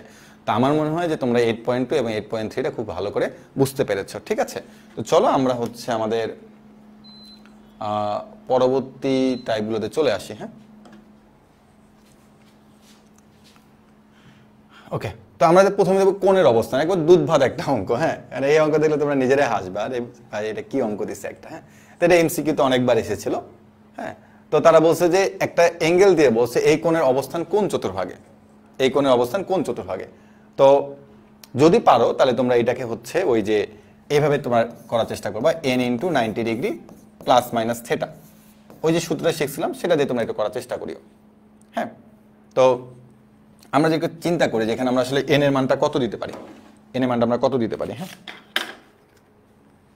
তো আমরা যদি বলি 576 তো ভাগ হচ্ছে 90, তাহলে আমরা পাচ্ছি হচ্ছে 6, 90 ইন্টু হচ্ছে 6, 540 পাচ্ছি। তাহলে 6 ইন্টু হচ্ছে 90 ডিগ্রি, হ্যাঁ অবশ্যই নেগেটিভ চিহ্ন দিতে হবে। হ্যাঁ, তাহলে মাইনাস 540 পাচ্ছি, আমার লাগবে কত 576, 576, তাহলে পাচ্ছি কত 36, মাইনাস হচ্ছে 36 ডিগ্রি, পুরোটাই মাইনাস, যেহেতু তোমাকে মাইনাস দিয়ে বলছে পুরোটাই মাইনাস করে দিলাম। এখন তুমি এটা ক্যালকুলেশন করে দেখো, তুমি দেখবা যে এটা কিন্তু তুমি এটাই পাচ্ছ, চেঞ্জ কিন্তু হচ্ছে না। এখন তুমি দেখবে এটা আসলে কোন চতুর্ভাগে আছে, একবার দুধভাত একটা অঙ্ক আগে বলেছিলাম। তো এই কথাটা কিন্তু তোমাদেরকে আমি বলেছিলাম এর আগে। দেখো যে যেহেতু এখানে n এর আগে মাইনাস চিহ্নটা আছে, n এর আগে মাইনাস চিহ্নটা আছে, তার মানে আমাকে নিজ দিক দিয়ে আগাইতে হবে। কোন দিক দিয়ে আগাতে হবে? নিজ দিক দিয়ে আগাইতে হবে, কারণ নিজ দিক দিয়ে আসলে মাইনাস বোঝায়। তো 6 বার যাবা, 4 বার আর 2 বার 6 বার। হ্যাঁ, এরপর তুমি খেয়াল করে দেখো ভাই পরের চিহ্নটা কি আছে, ভাই মাইনাস আছে, তার মানে মাইনাস মানে কিন্তু ব্যাক করা যাবে না, মাইনাস মানে তোমাকে সামনে আগায় যেতে হবে, সামনে আগায় যেতে হবে, কারণ দুইটাই মাইনাস। তুমি যখন মাইনাস দিয়ে আগাবা তখন তোমাকে সামনের দিকে আগায় যেতে হবে, যেভাবে আগাচ্ছ ওইভাবে আগাইতে হবে। সাপোজ যদি এখানে প্লাস চিহ্ন হইতো তখন তুমি ব্যাক করতা, বিপরীত চিহ্ন হলে ব্যাক করতা, বা চিহ্ন তো একই, এখানেও মাইনাস এখানেও মাইনাস, তার মানে এই মাইনাসের জন্য তুমি যদি নিচ দিক থেকে ঘুরো তাহলে ওই মাইনাসের জন্য তোমাকে এই নিচ দিক থেকে সামনে আগাইতে হবে। তাই তুমি অ্যাকচুয়ালি এই চতুর্ভাগে একটা পাবা। তাহলে এটা কোন চতুর্ভাগ বলো তো ভাই? এটা হচ্ছে আপনার দ্বিতীয় চতুর্ভাগ। তাহলে আমি বলবো কি বলতো, এটা দ্বিতীয় চতুর্ভাগ বলবো, ঠিক আছে? একদম সিম্পল একটা অঙ্ক। তো এখান থেকে তুমি দেখবা বোর্ডে সৃজনশীল প্রশ্ন আসছে ক নাম্বারের জন্য, এটা অবশ্যই চিত্র সহ মাইনাস 510 ডিগ্রি কোণের অবস্থান কোন চতুর্ভাগ নির্ণয় করো। চিত্র সহ মানে কি তোমাকে অবশ্যই চিত্রটা অঙ্কন করতে হবে, তোমাকে চিত্রটা অঙ্কন করতে হবে, চিত্র অঙ্কন করতে হবে। তাহলে তোমাকে এখানে বলছে কি 510 ডিগ্রি, ঠিক আছে? তো এর আগেটা আমাদের কত ছিল? 576 ডিগ্রি, তাই না? আচ্ছা, তো আমরা এখানে কিন্তু ইচ্ছা করলে 5ও নিতে পারি, 6ও নিতে পারি, যে কোনো একটা অ্যাঙ্গেল নিয়ে আমরা কাজ করতে পারি, ঠিক আছে? তাহলে আমরা যদি এখানে 90 ইন্টু হচ্ছে 5 দিই, হ্যাঁ, তাহলে আমরা বললাম হচ্ছে মাইনাস 5 ইন্টু হচ্ছে 90 ডিগ্রি, তাহলে আরও থাকে কত 60 ডিগ্রি, মানে মাইনাস 60 ডিগ্রি। তুমি যদি ক্যালকুলেশন করে দেখো তুমি এটাই পাচ্ছ, তুমি এটাই পাবা, ক্যালকুলেশন করলে এটাই পাচ্ছ তুমি কিন্তু, যে 510 ডিগ্রি পাচ্ছি আমরা। আচ্ছা, তাহলে এখন চিত্র সহ বলছে, তার মানে আমাকে নিজ দিক দিয়ে আগাতে হবে। তাহলে আমি কতবার যাবো বলতে 5 বার যাবো, 4 বার একে 5 বার, যেহেতু মাইনাস তার মানে আমাকে সামনে আগাইতে হবে, তার মানে এরকম আমি একটা কোণ পাবো। তাহলে এটা কোন চতুর্ভাগে? তৃতীয় চতুর্ভাগে অবস্থান করতেছে, তৃতীয় চতুর্ভাগ। আবার নিজ দিক থেকে বলি না ভাই দ্বিতীয় চতুর্ভাগ, চতুর্ভাগ কিন্তু হিসাব এটাই, প্রথম দ্বিতীয় তৃতীয় চতুর্থ, বলি না ভাই এটা দ্বিতীয় চতুর্ভাগ। তুমি ঘুরতেছে দ্বিতীয় নিজ দিক দিয়ে, বাট চতুর্ভাগ হচ্ছে প্রথম দ্বিতীয় তৃতীয় চতুর্থ, ঠিক আছে? আচ্ছা,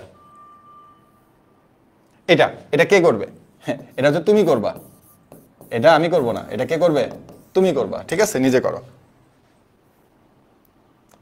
এবার চলে আসবো আমরা হচ্ছে কোন পরিমাপের একক নিয়ে, কোন পরিমাপে একক নিয়ে আমরা চলে আসবো, ঠিক আছে? কোন পরিমাপে একক খুব কঠিন একটা টাইপ। হ্যাঁ, তো চল আমরা দেখি কত কঠিন। তো আমাদের যে ত্রিকোণমিতিকে যে অনুপাতগুলো থাকে বা আমাদের ত্রিকোণমিতির যে কোণগুলো থাকে, হ্যাঁ, যে কোণগুলো থাকে সেই কোণগুলো আমরা সাধারণত 3টা পদ্ধতি নির্ণয় করতে পারি। হ্যাঁ, তোমাদের বইয়ে মেবি 2টা দেওয়া থাকতে পারে। তো একটা হচ্ছে আমাদের ষাটমূলক পদ্ধতি, একটা হচ্ছে আমাদের শতমূলক পদ্ধতি, একটা হচ্ছে বৃত্তীয় পদ্ধতি। তুমি সাধারণত দেখবা ষাটমূলক আর বৃত্তীয় এই দুটা পদ্ধতি থেকে পরীক্ষাতে প্রশ্ন বেশি আসে, শতমূলকটা আসে না বললেও চলে, বা দেখো আইডিয়া রাখো যে ষাটমূলক, শতমূলক আর একটা কি বলতে বৃত্তীয় পদ্ধতি। এই 3 পদ্ধতির মাধ্যমে আমরা হচ্ছে কি কোণটাকে প্রকাশ করতে পারি। হ্যাঁ, যেমন আমরা একটু আগে দেখতাম ডিগ্রিতে, রেডিয়ানে, তো ওইটাই অ্যাকচুয়ালি এটা বৃত্তীয় পদ্ধতি মানে হচ্ছে রেডিয়ানে প্রকাশ করা, আর ষাটমূলক মানে তুমি ডিগ্রিতে, মিনিটে, সেকেন্ডে প্রকাশ করে থাকবা, একদম সংক্ষিপ্ত হিসাব। তো এরপর তুমি দেখবা যে কোণের পরিমাপের জন্য যে আমাদের ষাটমূলক পদ্ধতিতে আছে, তো সেখানে আমি বেশ কিছু কথাবার্তা এখানে লিখে দিচ্ছি। যেমন আমি বলছি তোমার যে এক সমকোণ মানে কত ডিগ্রি, ভাই এটা 90 ডিগ্রি, সবাই জানে। 1 মিনিট কত সেকেন্ড, সবাই জানে 1 মিনিট সমান সমান 60 সেকেন্ড, তাই না? তো এখানে এগুলো লেখা আছে, দেখো 1 মিনিট সমান সমান 60 সেকেন্ড। আবার যদি তোমাকে আমি যদি এটা বলি, এটা একটু মনে রাখবা যে 1 ডিগ্রি সমান সমান কত মিনিট, 1 ডিগ্রি হচ্ছে তোমার 60 মিনিট, ঠিক আছে? 1 ডিগ্রি কি 60 মিনিট। তার মানে দেখো যে আমরা যেভাবে চিন্তা করি যে এটা হচ্ছে আমাদের কি বলতো 90 ডিগ্রি, এটা হচ্ছে আমাদের কি 90 ডিগ্রি, এটা আমাদের 90 ডিগ্রি, হ্যাঁ 90 ডিগ্রি। 90 ডিগ্রি মানে কি, তুমি এখানে 90টা একদম ভাগ করতে থাকবা, ক্ষুদ্র ক্ষুদ্র ক্ষুদ্র ক্ষুদ্র করে কতগুলো ভাগ করলা, এখানে 90টা ভাগ আছে, 90টা ভাগ আছে। তো এই 90টা ভাগ থেকে তুমি নিবা হচ্ছে একটা ভাগ, 90টা ভাগ থেকে তুমি কয়টা ভাগ নিবা, একটা ভাগ নিবা। তো এই যে তুমি একটা ভাগ নিলা, তাহলে এটা তুমি বললা এটা হলো আমার 1 ডিগ্রি, এটা আমার কত ডিগ্রি, 1 ডিগ্রি। 90টা ভাগের একটা ভাগ তুমি যদি এখানে টান দাও, তাহলে বাবাকে 1 ডিগ্রি, একটু বড় করে দেখাচ্ছে, 1 ডিগ্রি পাচ্ছ। তাহলে এই 1 ডিগ্রিকে তুমি যদি এখন 1 ডিগ্রিকে তুমি যখন সূক্ষ্ম সূক্ষ্ম করে ভাগ করতে থাকো, ভাগ করতে থাকো, তাই তুমি এখান থেকে একটা ভাগ নিয়ে যদি কাজ করো, তাই তুমি সেটা বাবাকে 1 মিনিট। অর্থাৎ তুমি ওই 90 ডিগ্রি থেকে একটা ডিগ্রি বাইরে বের করে নিয়ে আসছো, তাকে তুমি আবারও 60টা ভাগে ভাগ করছো। কয়টা ভাগে ভাগ করছো, 60টা ভাগে ভাগ করছো। তাহলে ওই যে 60টা ভাগ থেকে তুমি পাইলা, সেখান থেকে তুমি যদি একটা ভাগ নিয়ে নাও, তাহলে তুমি কি পাবো, তো 1 মিনিট পাবা। তাহলে এটা হচ্ছে আমার কি বলতো 1 মিনিট। এখন এই 1 মিনিটকে তুমি যদি সমান 60টা ভাগে ভাগ করো, এই একটা মিনিটকে তুমি যদি সমান 60টা ভাগে ভাগ করো, তাহলে তুমি পাবা কি বলতো 1 সেকেন্ড পাবা, ঠিক আছে? তার মানে মিনিট আসছে কত থেকে, ডিগ্রি থেকে, ঠিক আছে? মিনিটটা আমরা ডিগ্রি থেকে আসছে আমাদের। তো এটা জাস্ট একটু মনে রাখবো আমরা, যদি কখনো এমসিকিউতে আসে তাহলে তো ভালো, আর এমসিকিউতে না আসলে যা যেভাবে দিবে ওভাবে দিয়ে দেবে, হ্যাঁ? এমসিকিউতে আসার সম্ভাবনা খুবই কম। তারপরে জাস্ট তোমার লেখাগুলো একটু পড়বা কিন্তু, হ্যাঁ লেখাগুলো একটু পড়বা, আমি সুন্দর করে লিখে রাখছি, লেখাগুলো একটু পড়বা। তারপর শতমূলক পদ্ধতি, তো শতমূলক পদ্ধতি তুমি দেখবা যে 1 মিনিট সমান সমান 100 সেকেন্ড ধরা হয়, এরকম মনে রাখবা। যে শতমূলক পদ্ধতিতে যেমন তোমার ষাটমূলক পদ্ধতিতে তোমার 1 মিনিট সমান সমান কি 60 সেকেন্ড, বা শতমূলক পদ্ধতিতে কিন্তু ভাইয়া 1 মিনিট সমান সমান কি বলতো 100 সেকেন্ড। এটা একটু খালি মনে রাখবা যে 1 মিনিট সমান সমান কি বলতো 100 সেকেন্ড, হ্যাঁ। আর এক সমকোণ 90 ডিগ্রি আছে, তো তারা এখানে তোমাকে একটা ক্যালকুলেশন দিচ্ছে যে 90 ডিগ্রি ইকুয়াল টু হচ্ছে তোমার কি 100 গ্রেড, 100 গ্রেড, গ্রেডকে ছোট হাতে জি দ্বারা প্রকাশ করা হয়। তাহলে এখানে তুমি যে 1 ডিগ্রি চিন্তা করো, তাহলে উপর হবে 100, নিচে হবে 90, মানে 10/9 গ্রেড। তার মানে 1 ডিগ্রি ইকুয়াল টু 10/9 গ্রেড। এটা তুমি যদি চাও তাহলে একটু মনে রাখতে পারো, যদি এখন পর্যন্ত কথা এমসিকিউ আসেনি, বাট একটু মনে রাখতে পারো। তাহলে দেখো 1 ডিগ্রি যদি 10/9 গ্রেড হয়ে থাকে, তাহলে 1 গ্রেড সমান সমান কি বলবা, ঠিক এটাকে উল্টায় দিতে হবে 9/10 ডিগ্রি, ঠিক আছে? তাহলে এক্স গ্রেড হলে কি হবে, 9/10 ঠিক থাকবে, তার সাথে খালি এক্স গুণ হবে। যদি তোমাকে সাপোজ বলা হয় 2 গ্রেড বলা হলো, তখন তুমি বলবা 9/10 ফিক্সড, তার এক্স এর জায়গায় জাস্ট 2 চলে আসবে।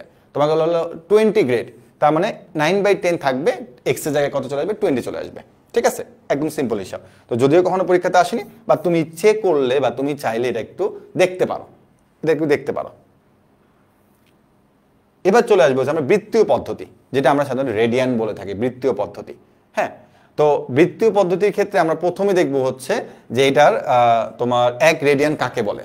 অনেক সময় তুমি দেখবা যে রিটার্নে চলে আসে যে 1 রেডিয়ান বলতে কি বুঝো, তখন তোমাকে আসলে এটা বলতে হবে যে একটি বৃত্তের ব্যাসার্ধের সমান দৈর্ঘ্য বিশিষ্ট বৃত্তচাপ বৃত্তের কেন্দ্রে যে কোণ উৎপন্ন করে তাকে বলা হয় 1 রেডিয়ান। তো এইভাবে তুমি মুখস্থ করতে করতে যে কোনো দিন ভুলে যেতে পারো।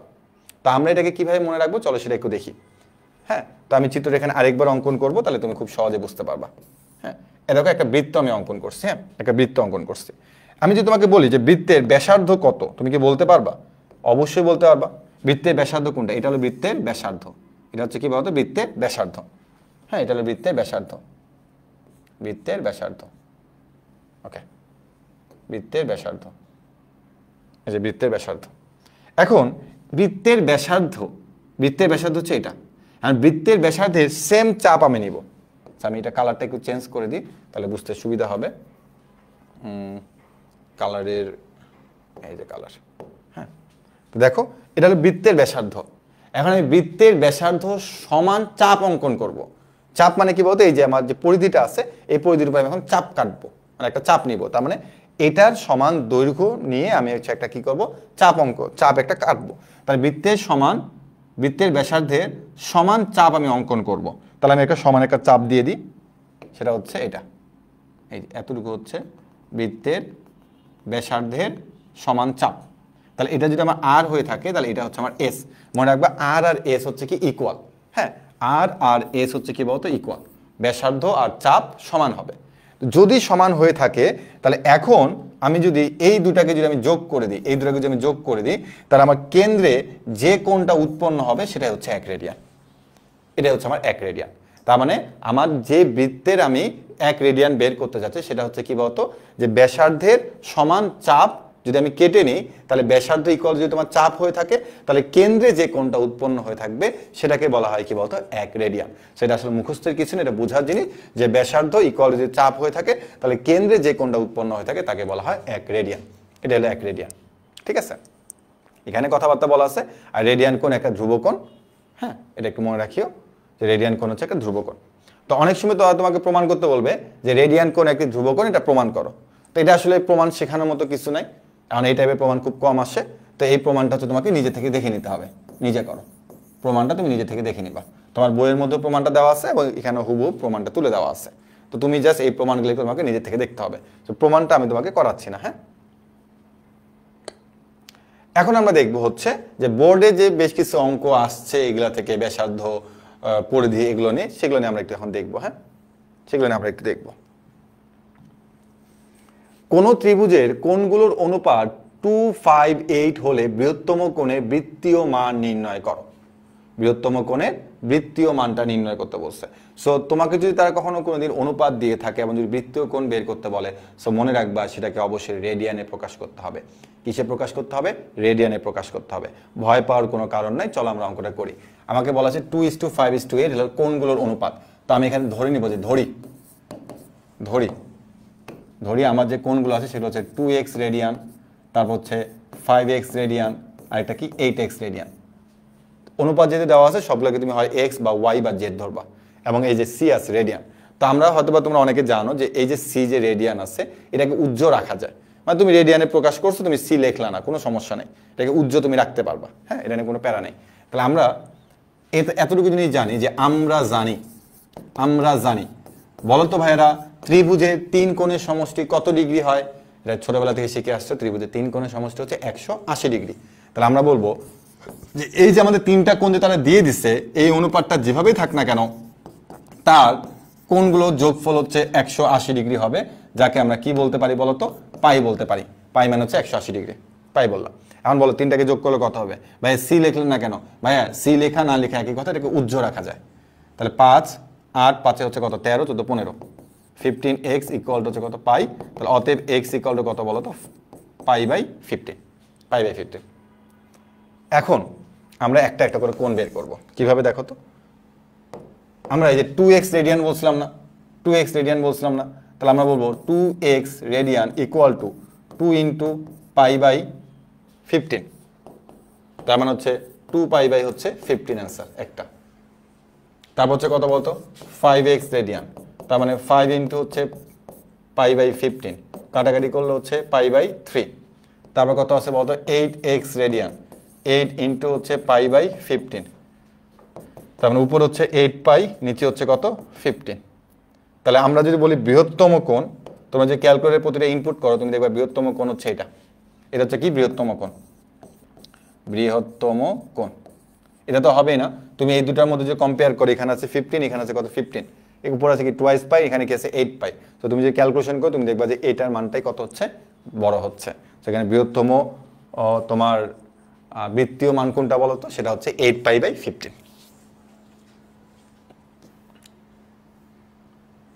একই রকম ভাবে দেখো কি বলছে, ত্রিভুজের 3টি কোণের অনুপাত তোমাকে দেওয়া আছে, এটা ক্ষুদ্রতম কোণটি রেডিয়ানে প্রকাশ করো। মানে তোমাকে তারা রেডিয়ানে প্রকাশ করতে বলুক আর না বলুক, তোমার টার্গেট থাকবে এই অনুপাতের অঙ্কগুলো অবশ্যই রেডিয়ানে কনভার্ট করে ফেলা। ঠিক আছে, তাহলে অবশ্যই এটা তোমাকে নিজে করতে হবে। নিজে করো, সেম আগের অঙ্কটাই সেটা তোমাকে নিজে করতে হবে। এখানে তোমাকে ক্ষুদ্রতম কোণটা নির্ণয় করতে হবে। হ্যাঁ, এই অঙ্কগুলো মাঝে মধ্যে তুমি এমসিকিউতে পাবা। সেটা হচ্ছে কি? কোণের ডিগ্রি ও রেডিয়ানের পরিমাপের সম্পর্ক। মানে তোমাকে তারা মাঝে মধ্যে ডিগ্রি থেকে রেডিয়ান অথবা রেডিয়ান থেকে ডিগ্রিতে প্রকাশ করতে বলতে পারে। ঠিক আছে, তো সেই ক্ষেত্রে আমরা কি করব চলো একটু দেখি। এই যে বলছে রেডিয়ানে প্রকাশ করো। হ্যাঁ, তো আমাদের দুই একটা সূত্র আমরা হয়তো বা জানি, বা তাও এগুলো আমি লিখতেছি তোমাদের এখানে, যে আমরা জানি যে 1 ডিগ্রি সমান সমান কত রেডিয়ান, π/180 রেডিয়ান। 1 ডিগ্রি সমান সমান কত রেডিয়ান, π/180 রেডিয়ান। তাহলে আমরা কি বলতে পারি, 1 রেডিয়ান ইকুয়াল টু কত বলতে পারি, 180/π রেডিয়ান, পাই ডিগ্রি। তার মানে আমরা এই নিচেরটা মনে রাখতে যাবো না, ধরুন আমাদের মাথার মধ্যে উল্টা পাল্টা হয়ে যাবে। আমরা খালি মনে রাখবো 1 ডিগ্রি ইকুয়াল টু কত, π/180 রেডিয়ান। এটা পাই কোথায় থেকে পাইলেন, এই যে তোমাদের রেডিয়ানে যখন প্রকাশ করছিলাম ডিগ্রিতে, কই গেল ডিগ্রি, গেল এটা। আচ্ছা, রেডিয়ানে এটা তোমাদের দেখানো হয় নাই, কোনো সমস্যা নেই। তাহলে এখানে আমরা একটু মনে রাখবো যে আমাদের 1 ডিগ্রি ইকুয়াল টু হচ্ছে π/180 রেডিয়ান। হ্যাঁ, π/180 রেডিয়ান। তাহলে আমাদের 1 রেডিয়ান হচ্ছে তার উল্টাটা। হ্যাঁ, ওকে। তো এই ছোট সূত্রটা একটু মনে রাখি, এটা তোমরা অনেকে জানো, আবার অনেকে হয়তো বা জানো না। হ্যাঁ, তো বলছে রেডিয়ানে প্রকাশ করো, মানে শেষে গিয়ে আমাকে রেডিয়ানে প্রকাশ করতে হবে। তারা বলছে কি দেখো, 75 ডিগ্রি 30 মিনিট, 75 ডিগ্রি 30 মিনিট। তো এই অঙ্কটা কীভাবে করবো দেখো, তোমার মাথায় এটা সেট করে রাখতে হবে, তোমাকে তারা যাই দিক না কেন পুরোটাকে তুমি আগে ডিগ্রিতে কনভার্ট করবা। কিসে কনভার্ট করবা, ডিগ্রিতে কনভার্ট করবা। তাই দেখো তো ভাই, এটা কি 75 ডিগ্রি আসছে না, উত্তর হচ্ছে হ্যাঁ ভাই 75 আসছে, 75 আসে। বাট এটা কিসে আছে ভাই, মিনিটে আছে। তো মিনিটটাকে তোমাকে ডিগ্রিতে প্রকাশ করতে হবে। মিনিটটাকে কিসে প্রকাশ করতে হবে, ডিগ্রিতে। তাহলে দেখো, মিনিটকে তুমি যখন ডিগ্রিতে প্রকাশ করবা, তাহলে তোমার মিনিটকে হচ্ছে তোমাকে ডিগ্রি দিয়ে ভাগ করতে হবে। তার মানে তোমাকে বলতে হবে এখানে 30 ডিভাইড বাই হচ্ছে কত, 60। তার মানে দেখো, তুমি যখন মিনিট থেকে ডিগ্রিতে, তুমি যখন তুমি ডিগ্রিতে কনভার্ট করবা, তখন তুমি হচ্ছে 60 দিয়ে ভাগ করবা। তুমি যখন সেকেন্ড থেকে যখন তুমি ডিগ্রিতে চলে যাবা, সেকেন্ড থেকে ডিগ্রিতে, তখন সেকেন্ড থেকে কি মিনিটে যেতে হবে, 60 দিয়ে ভাগ করবা। মিনিট থেকে ডিগ্রিতে গেলে আবার 60 দিয়ে ভাগ করবা। তারপরে 3600 দিয়ে তোমাকে ভাগ করতে হবে। তার মানে দুটা জিনিস মনে রাখবা, মিনিট থেকে যদি আমি ডিগ্রিতে চলে যাই, মানে ছোট থেকে আমি বড়তে যাচ্ছি, তখন আমাকে 60 দিয়ে ভাগ করতে হবে। আমি যখন আবার সেকেন্ড থেকে যখন আবার আমি তোমার ডিগ্রিতে চলে যাবো, তখন আমাকে 3600 দিয়ে ভাগ করতে হবে, মানে 3600 দিয়ে ভাগ করতে হবে। এখন কি দেখো তো, এটাও ডিগ্রি, ওটাও কি হয়ে গেল, ডিগ্রিতে প্রকাশ হয়ে গেল। কারণ সেন্টিমিটার থেকে মিটারে প্রকাশ করো না, হ্যাঁ, তখন তো ভাগ করো, কারণ ছোট থেকে বড়তে যাচ্ছ। সো মিনিট ছোট, ডিগ্রি বড়, তো এটাকে ভাগ করে দিতে হবে। তাহলে এটাও ডিগ্রি, এটাও ডিগ্রি, তো অবশ্যই যোগ করে দিবা, যোগ করে দিবা, পুরোটা হয়ে গেল কি ডিগ্রিতে প্রকাশ। তাই এটা তোমার 60। এখন তুমি 75কে 60 দিয়ে গুণ করো, 75 ইন্টু হচ্ছে কত, 60, 4500, 4500 যোগ হচ্ছে কত, 30। তাই তুমি উপরে পাচ্ছ কত, 4530 ডিভাইড বাই হচ্ছে 60। এই পুরোটা কি ডিগ্রিতে, বা তোমাকে প্রকাশ করতে বলছে কিসে, রেডিয়ানে প্রকাশ করতে বলছে। তা দেখো তো, ডিগ্রি থেকে রেডিয়ানে যেতে হলে কি করতে হবে, π/180 দিয়ে গুণ করতে হবে, π/180 দিয়ে গুণ করতে হবে। তাহলে আমি এখন বলবো কি দেখো, 4530 ইন্টু হচ্ছে পাই ভাগ 60 ইন্টু হচ্ছে 180, 1.3177। এটা হচ্ছে অ্যান্সার। বাকিটা ক্যালকুলেটর, এটা ক্যালকুলেটর। এখানে পাই বলতে আবার 180 বুঝায় না, এখানে পাই বলতে এখানে 3.1416। তো ক্যালকুলেটর থেকে দেবা, শিফট চাপে অ্যান্সার চাপলে তুমি পাই পেয়ে যাবা। না সরি, শিফট চাপে এই যে into 10 to the power x, এটাতে ক্লিক করলে তুমি হচ্ছে পাই পেয়ে যাবে। ঠিক আছে, তাহলে বাকিটা ক্যালকুলেটর থেকে করে ফেলবা, অ্যান্সারটা পেয়ে যাচ্ছ রেডিয়ানের। আমরা আরেকটা দেখি, আমাদের বলছি 55 ডিগ্রি 54 মিনিট 53 সেকেন্ড রেডিয়ানে প্রকাশ করতে বলছে। তো তুমি এখন কী করবা দেখো, বলবা 55 প্লাস 54কে 60 দিয়ে ভাগ করবা, 54কে 60 দিয়ে ভাগ করবা। আবার দেখুন 53 সেকেন্ড আছে, তাহলে 53কে কত দিয়ে ভাগ করবা, 60 ইন্টু 60। হ্যাঁ, কারণ সেকেন্ডকে আগে মিনিটে, দেন মিনিট থেকে ডিগ্রিতে, মানে পুরো জিনিস তোমার কিসে কনভার্ট হয়ে গেল, ডিগ্রিতে কনভার্ট হয়ে গেল। ঠিক আছে, এখন তুমি বাকিটা কী করবা, ক্যালকুলেশন করবা। হ্যাঁ, তো তুমি আজ এখানে 3600 লসাগু নিয়ে নাও।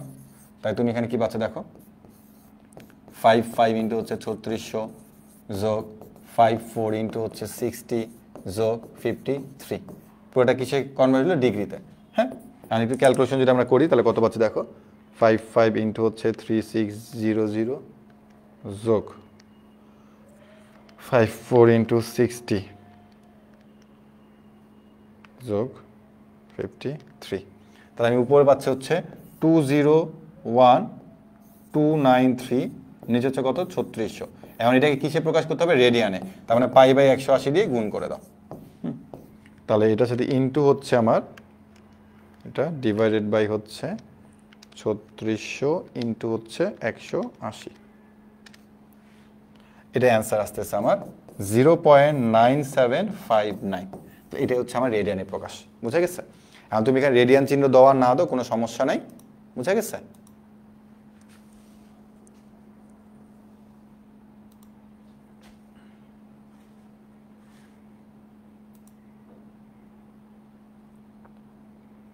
ওকে,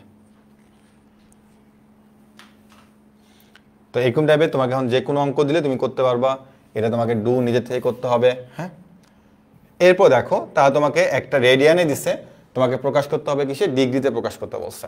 তো এটা দেখে ভয় পাওয়ার কোনো কারণ নাই, তোমাকে তারা বলছে 8 পাই বাই হচ্ছে কত 13, 8 পাই বাই কত 13। কিসে প্রকাশ করতে হবে ভাইয়া, ডিগ্রিতে প্রকাশ করতে হবে। তাহলে রেডিয়ান থেকে ডিগ্রিতে যাওয়ার উপায় কি বলতো ভাই, 180 ভাই বাই হচ্ছে পাই, তাই এটা জিনিসটা কি হয়ে গেল, ডিগ্রিতে প্রকাশ হয়ে গেল।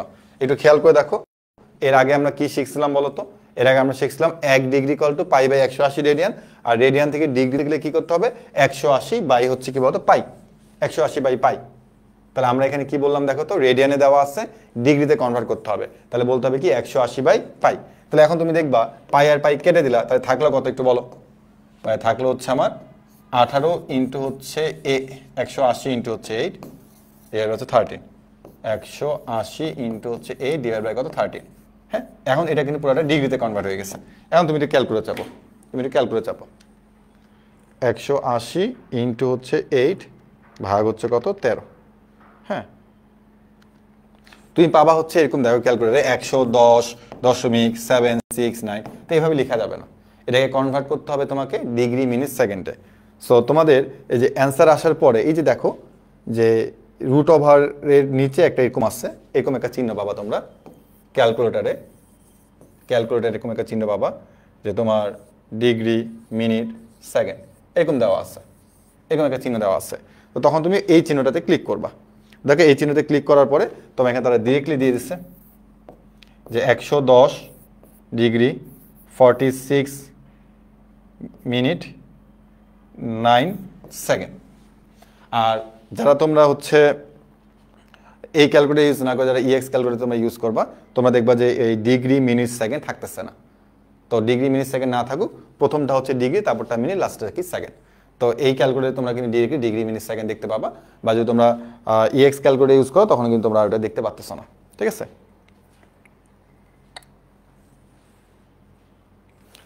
ওকে, একই রকমভাবে আমরা যদি আরেকটাতে যাই, এটাতে যদি যাই সেমভাবে করবো। দেখো 1.3177 ইন্টু 180 বাই পাই।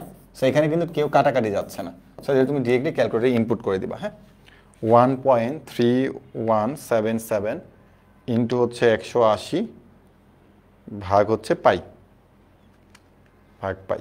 তো যা পাবা তাকে তুমি যে কনভার্ট করলে তুমি পেয়ে যাবা directly answer 75 degree 29 minute 55 second. এটাই অ্যান্সার, ঠিক আছে? তো ক্যালকুলেটর থেকে তুমি এই বাকি ক্যালকুলেশন করে নিতে হবে। এগুলো কখনো ঘতে আসবে না, গতে আসবে না, যে তোমাকে আসলে এটা প্রতিটা ভেঙে ভেঙে দেখাইতে হবে। হ্যাঁ, সব হচ্ছে এমসিকিউ বা কতে আসতে পারে। যেমন দেখো এখানে অনেকগুলো এমসিকিউ আছে যে এটাকে তোমাকে রেডিয়ানে প্রকাশ করতে বলছে। এটা ডু, এটা আমরা নিজেরা করব। তো এরকম বেশ কিছু এমসিকিউ পাবা যেটা তোমাকে তারা রেডিয়ানে বলো বা ডিগ্রিতে বলো এগুলো প্রকাশ করতে বলছে। যেমন এটা 0.9759, ক্যালকুলেট থেকে করো 0.9759 ইন্টু 180 ভাগ কত পাই। যা পাচ্ছ তাকে তুমি যদি এটা ক্লিক করো তাহলে তুমি পাচ্ছ হচ্ছে 55 ডিগ্রি 54 মিনিট 53.82, 54 মিনিট 53। আচ্ছা, এটাই দিয়ে দাও, কাছাকাছি।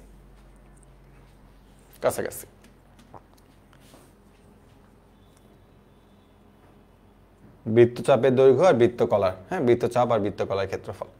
তো আমরা এখানে শুধুমাত্র কতটুকু জিনিস মনে রাখবো সেটা আমি তোমাকে বলি। দেখো যে আমাদের বৃত্তচাপে যদি কখনো দৈর্ঘ্য বলে তো আমরা মনে রাখবো যে বৃত্তচাপে যে সূত্রটা আছে সেটা হচ্ছে S equal to r theta, হচ্ছে আর থেটা।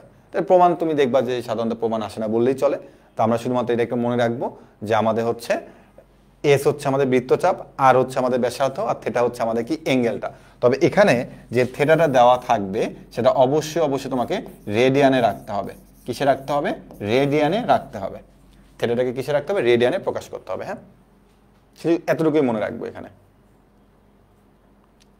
আর বৃত্তকলার ক্ষেত্রফল এখানে কি দেওয়া আছে? এটা হচ্ছে পরিমাপ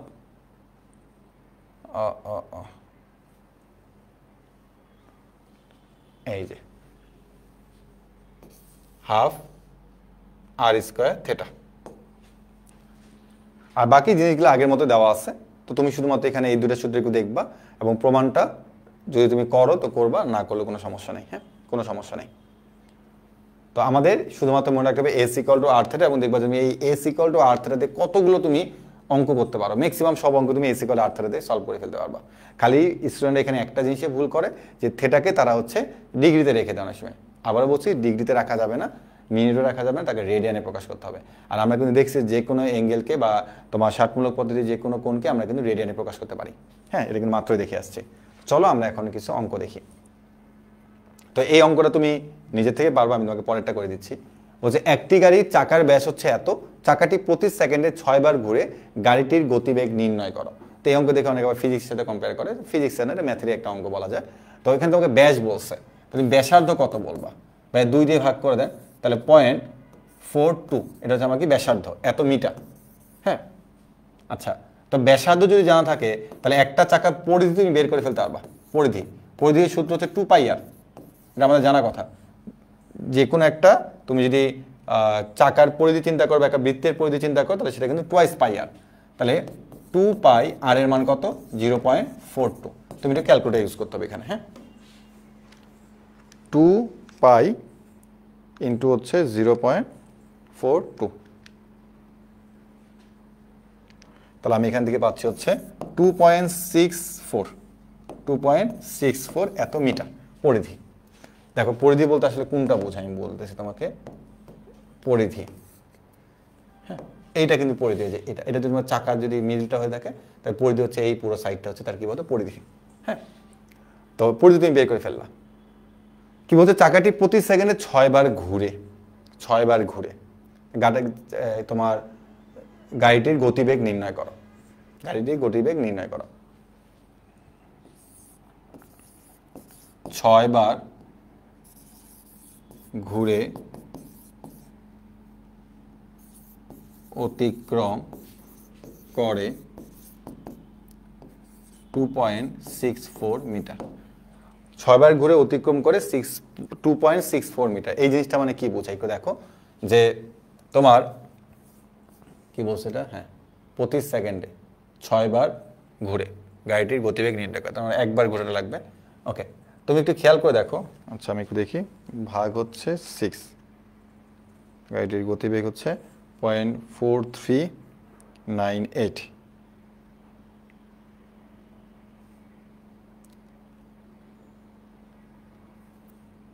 আচ্ছা, গাড়িটির গতিবেগ বলছে তো।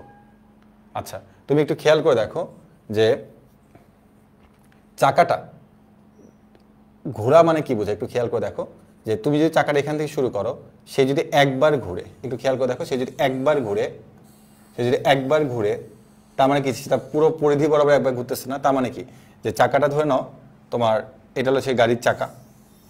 সেটা গাড়ির চাকা। তো গাড়িটা ঘুরবে, চাকা ঘুরবে, এবার গাড়ি কি সামনের দিকে আগাবে। তার মানে এই চাকাটা যদি একবার যদি ঘুরে, তাহলে কি হবে একটু বলো তো? সেটা পরিধির সমান সংখ্যক তোমার, মানে পরিধি যত হবে ঠিক তত বরাবর, ঠিক তত একক কি বলতো? সে দূরত্ব অতিক্রম করবে। তার মানে চাকাটা একবার ঘোরা মানে কি বলতো?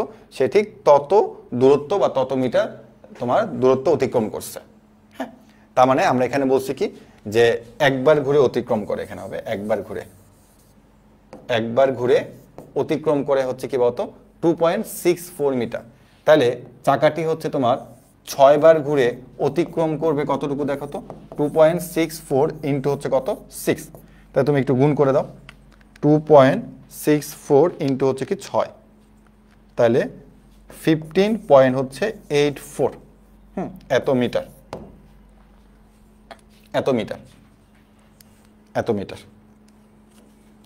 আচ্ছা, আমার কথা হচ্ছে একটু দাঁড়াও, আমি খালি একটু চেক করে নিই যে প্রশ্নটা আসলে ঠিক আছে কিনা।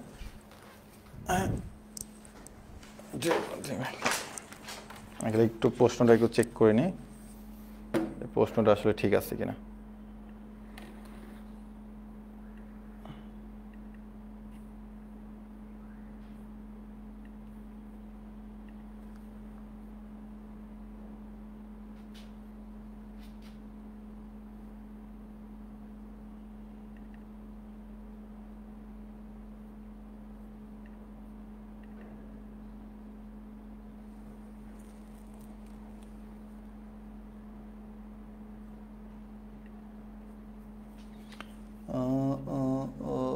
আরে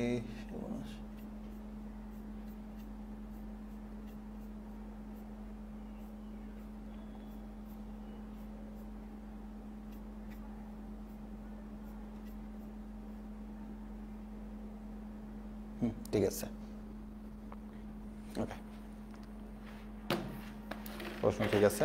তার মানে দেখো যে চাকাটা যদি একবার ঘুরে তাহলে কিন্তু সেটা পুরো পরিধিটা বরাবর ঘুরতেছে। একবার ঘোরা মানে কিন্তু পুরো পরিধিটা ঘুরে ফেলা। তাহলে একবার ঘুরে অতিক্রম করে হচ্ছে কি 2.64 মিটার। তাহলে সে যদি 6 বার ঘুরে, তাহলে 6 বার ঘুরে সে অতিক্রম করে কতটুকু বলতো? 15.84 মিটার। তো এটা তারা বলে দিছে এই 6 বার সে হচ্ছে 1 সেকেন্ডে চাকাটা 6 বার ঘুরে, 1 সেকেন্ডে সে 6 বার ঘুরে। তাহলে গতিবেগ বলছে না, তাহলে অতএব গতিবেগ হচ্ছে 15.84 মিটার পার সেকেন্ড। এটা হচ্ছে অ্যান্সার, কারণ প্রতি সেকেন্ডে বলে দিচ্ছে।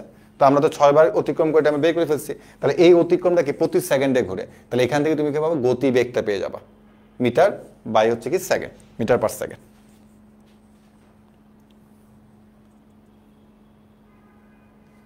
ওকে, আচ্ছা এটা আমি খালি তোমাকে একটু দেখাই দেবো, বাকিটা তুমি নিজে করবা। বলছে একটি ত্রিভুজের কোণগুলো সমান্তর শ্রেণীভুক্ত, বৃহত্তম কোণটি ক্ষুদ্রতম কোণের দ্বিগুণ, কোণগুলো রেডিয়ানে পরিমাপ করো। হ্যাঁ, এটা আমি খালি তোমাকে একটু করে দেবো। তো প্রথম কথা হচ্ছে আমি ধরে নিব যে ক্ষুদ্রতম যে কোণটা আছে, ক্ষুদ্রতম কোণটা আমি ধরলাম হচ্ছে এক্স, ধরে নিলাম।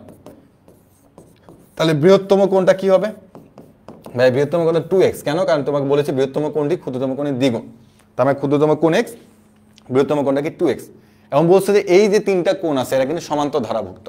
তো যখন তোমাকে সমান্তর ধারাভুক্ত বলবে তখন তুমি বলবা যে অপর কোণটি হচ্ছে আমার এই যে দুইটা কোণ আছে, এই দুইটা কোণ যোগফল ডিভাইড বাই হচ্ছে কত? 2। ডিভাইড বাই কত? 2। তাহলে আমি এখানে পাচ্ছি কত দেখো তো? 3x বাই হচ্ছে 2। তাহলে অপর কোণটা হচ্ছে আমার বাকি যে প্রথম যে দুইটা কোণ ছিল তাদের যোগফল ডিভাইড বাই হচ্ছে 2। তাহলে এখন তুমি কি বলবা? আগের মতো করে যে আমরা জানি x plus 2x plus 3x by 2 equal to কত? পাই। বাকিটুকু কি আগের মতো করে ডু করবা, দেন x এর মানটা বের করবা। তখন তুমি এখানে x এর মানের জায়গাতে জাস্ট খালি কোণটা বসাই দিলা, যা আসবে সেটা হচ্ছে অঙ্কের অ্যান্সার। কারণ তোমাকে প্রত্যেকটা কোণে বের করতে বলছে। হ্যাঁ, প্রত্যেকটা কোণে মানে বের করতে বলছে। রেডিয়ানে বলা মানে কি? রেডিয়ান মানে যে তুমি পাই লিখছো, মানে তুমি কোণটা আসলে রেডিয়ানে প্রকাশ করে লিখছো। ওকে, এবার এটাতে আসি। পৃথিবীর ব্যাসার্ধ হচ্ছে 6440 কিলোমিটার। ঢাকা ও চট্টগ্রাম পৃথিবীর কেন্দ্রে 5 ডিগ্রি কোণ উৎপন্ন করে। ঢাকা ও চট্টগ্রামের মধ্যবর্তী দূরত্ব কত? তো তোমাকে তারা এখানে আর বলছে, আর দিয়ে দিচ্ছে 6440 এত কিলোমিটার। তারা তোমাকে থেটা দিয়ে দিচ্ছে 5 ডিগ্রি। তারা তোমাকে ঢাকা ও চট্টগ্রামের দূরত্ব কত? আমার তারা তোমাকে এস নির্ণয় করতে বলছে। তা আমরা একটা সূত্র জানি না, যে আমরা জানি এস ইকুয়াল টু কি? আর থেটা। তাহলে আর কত? 6440, থেটা কত? 5 ডিগ্রি। তো এখানে 5 ডিগ্রি লিখলে সারা কেটে দিবে। কেন? কারণ তোমাকে আমি বলেছিলাম যে তোমাকে তারা কোনটা ডিগ্রিতে মিনিটে যে কোনোভাবে দিতে পারে। তোমার কাজ হচ্ছে এটাকে রেডিয়ানে প্রকাশ করা। কিসে প্রকাশ করা? রেডিয়ানে প্রকাশ করা। তো চলো তো রেডিয়ানে প্রকাশ করি। তাহলে কিভাবে করব? যে প্রথমে হচ্ছে ডিগ্রিতে আসে, তাহলে ডিরেক্টলি রেডিয়ানে করে ফেলো। সেটা হচ্ছে pi by 180। 1 degree equal to কি? Pi by 180 radian. তার মানে তুমি এখানে পাচ্ছ কত? 5 পাই বাই 180। কাটাকাটি করতে পারবা, আমি করলাম না। 5 পাই বাই 180। এখন ভাইয়া দয়া করে এটা ক্যালকুলেটরে বসাবা, যা পাবা সেটা হচ্ছে তোমার অঙ্কের অ্যান্সার।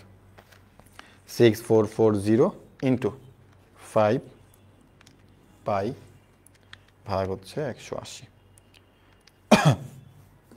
তুই পাচ্ছ হচ্ছে এখান থেকে 561.997 এত কিলোমিটার। শেষ। সিম্পল একটা সূত্র, S equal to r theta.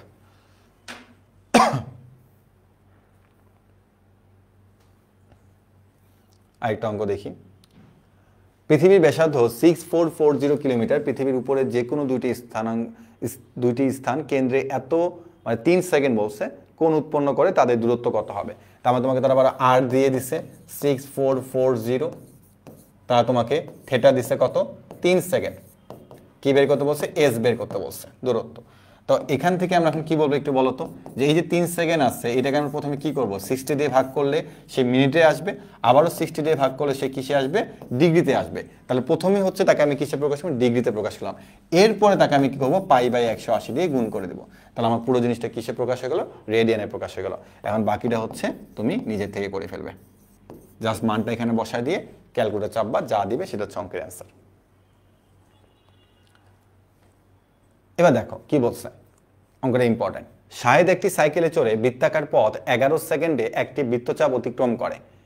যদি বৃত্তচাপটি কেন্দ্রে 30 ডিগ্রি কোণ উৎপন্ন করে এবং এর বৃত্তের ব্যাস হচ্ছে এত মিটার, তবে শাহেদের গতিবেগ কত? তো উপরেরটার দিকে তাকানো দরকার নাই, তুমি হচ্ছে এটার দিকে তাকাও যে কেন্দ্রে কোণ কত বলছে, ভাই 30 ডিগ্রি বলছে, 30 ডিগ্রি। তাহলে তুমি বলবা 30 × π/180। হ্যাঁ, তাহলে কাটাকাটি করলে কত হচ্ছে, 3 × 5 = 15, π/, কত 5, তাই না? 3 × 6 = 18, 3 × 6 = 18, 0 0 কাটা, ওকে।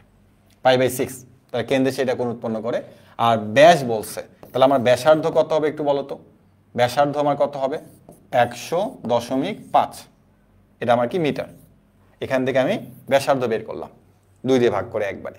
তাহলে দেখো তো ভাই, এখান থেকে আমি এস বের করতে পারবো না? অবশ্যই পারবেন, আর থেটা। তাহলে আর কত, 100.5, আর থেটা কত আমার বলো তো, π/6। এখন একটু ক্যালকুলেটর চাপো, 100.5 ইন্টু হচ্ছে পাই, ভাগ হচ্ছে কত 6। তাহলে তুমি পাচ্ছ এখানে 52.62, 52.62 এত মিটার। ঠিক আছে, এত মিটার তুমি পাচ্ছ।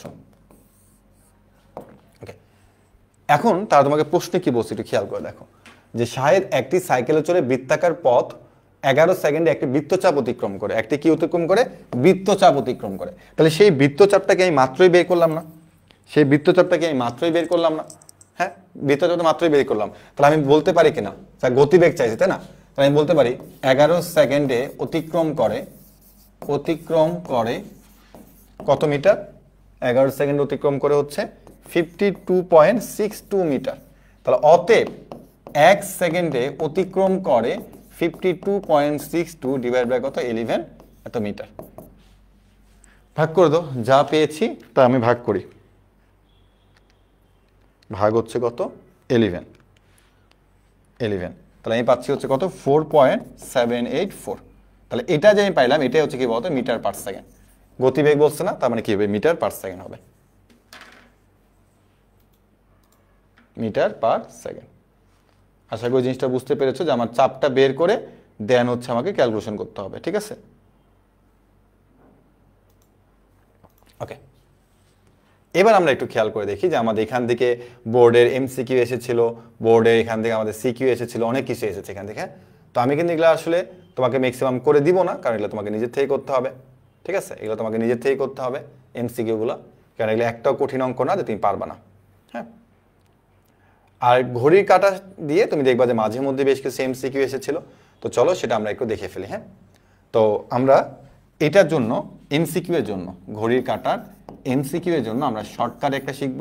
সেটা হচ্ছে আমাদের 11h - 60m ডিভাইডেড বাই 2, এটা একটা মডুলাস দিয়ে দেব। 11h - 60m ডিভাইড বাই 2, এটা হলো তোমার কি ঘড়ির কাঁটা, মানে তোমার কত ডিগ্রি কোণ উৎপন্ন করছে তার জন্য হচ্ছে এই একটা সূত্রই যথেষ্ট। সেটা কত, 11h - 60m ডিভাইড বাই 2। এটা দিয়ে তুমি যে কোনো এমসিকিউ ইজিলি সলভ করে ফেলতে পারবা, এবং এই টাইপের অঙ্ক সাধারণত এমসিকিউতে সবচেয়ে বেশি আসছে পরীক্ষাতে। বলছে দেখো কি, বিকাল 4টার সময় ঘড়ির ঘন্টার কাঁটা ও মিনিটের কাঁটার মধ্যবর্তী কোণ কত। বিকাল 4টা তার মানে কত, 4.00, তাই না? বিকাল 4টা মানে 4.00। ওকে, তো আমরা সূত্র কি শিখছি একটু বলো তো। আমরা শিখছি হচ্ছে 11m মাইনাস হচ্ছে 60h ডিভাইডেড বাই হচ্ছে কত 2, সরি আগে হচ্ছে h, 11h, তারপর হচ্ছে কত m। আচ্ছা, আমি কি এটা ভুল লিখছি কিনা এটা আমাকে চেক করে নিতে হবে, কিন্তু দাঁড়াও আমার সূত্র ঠিক আছে কিনা আমি একবার চেক করে নিই।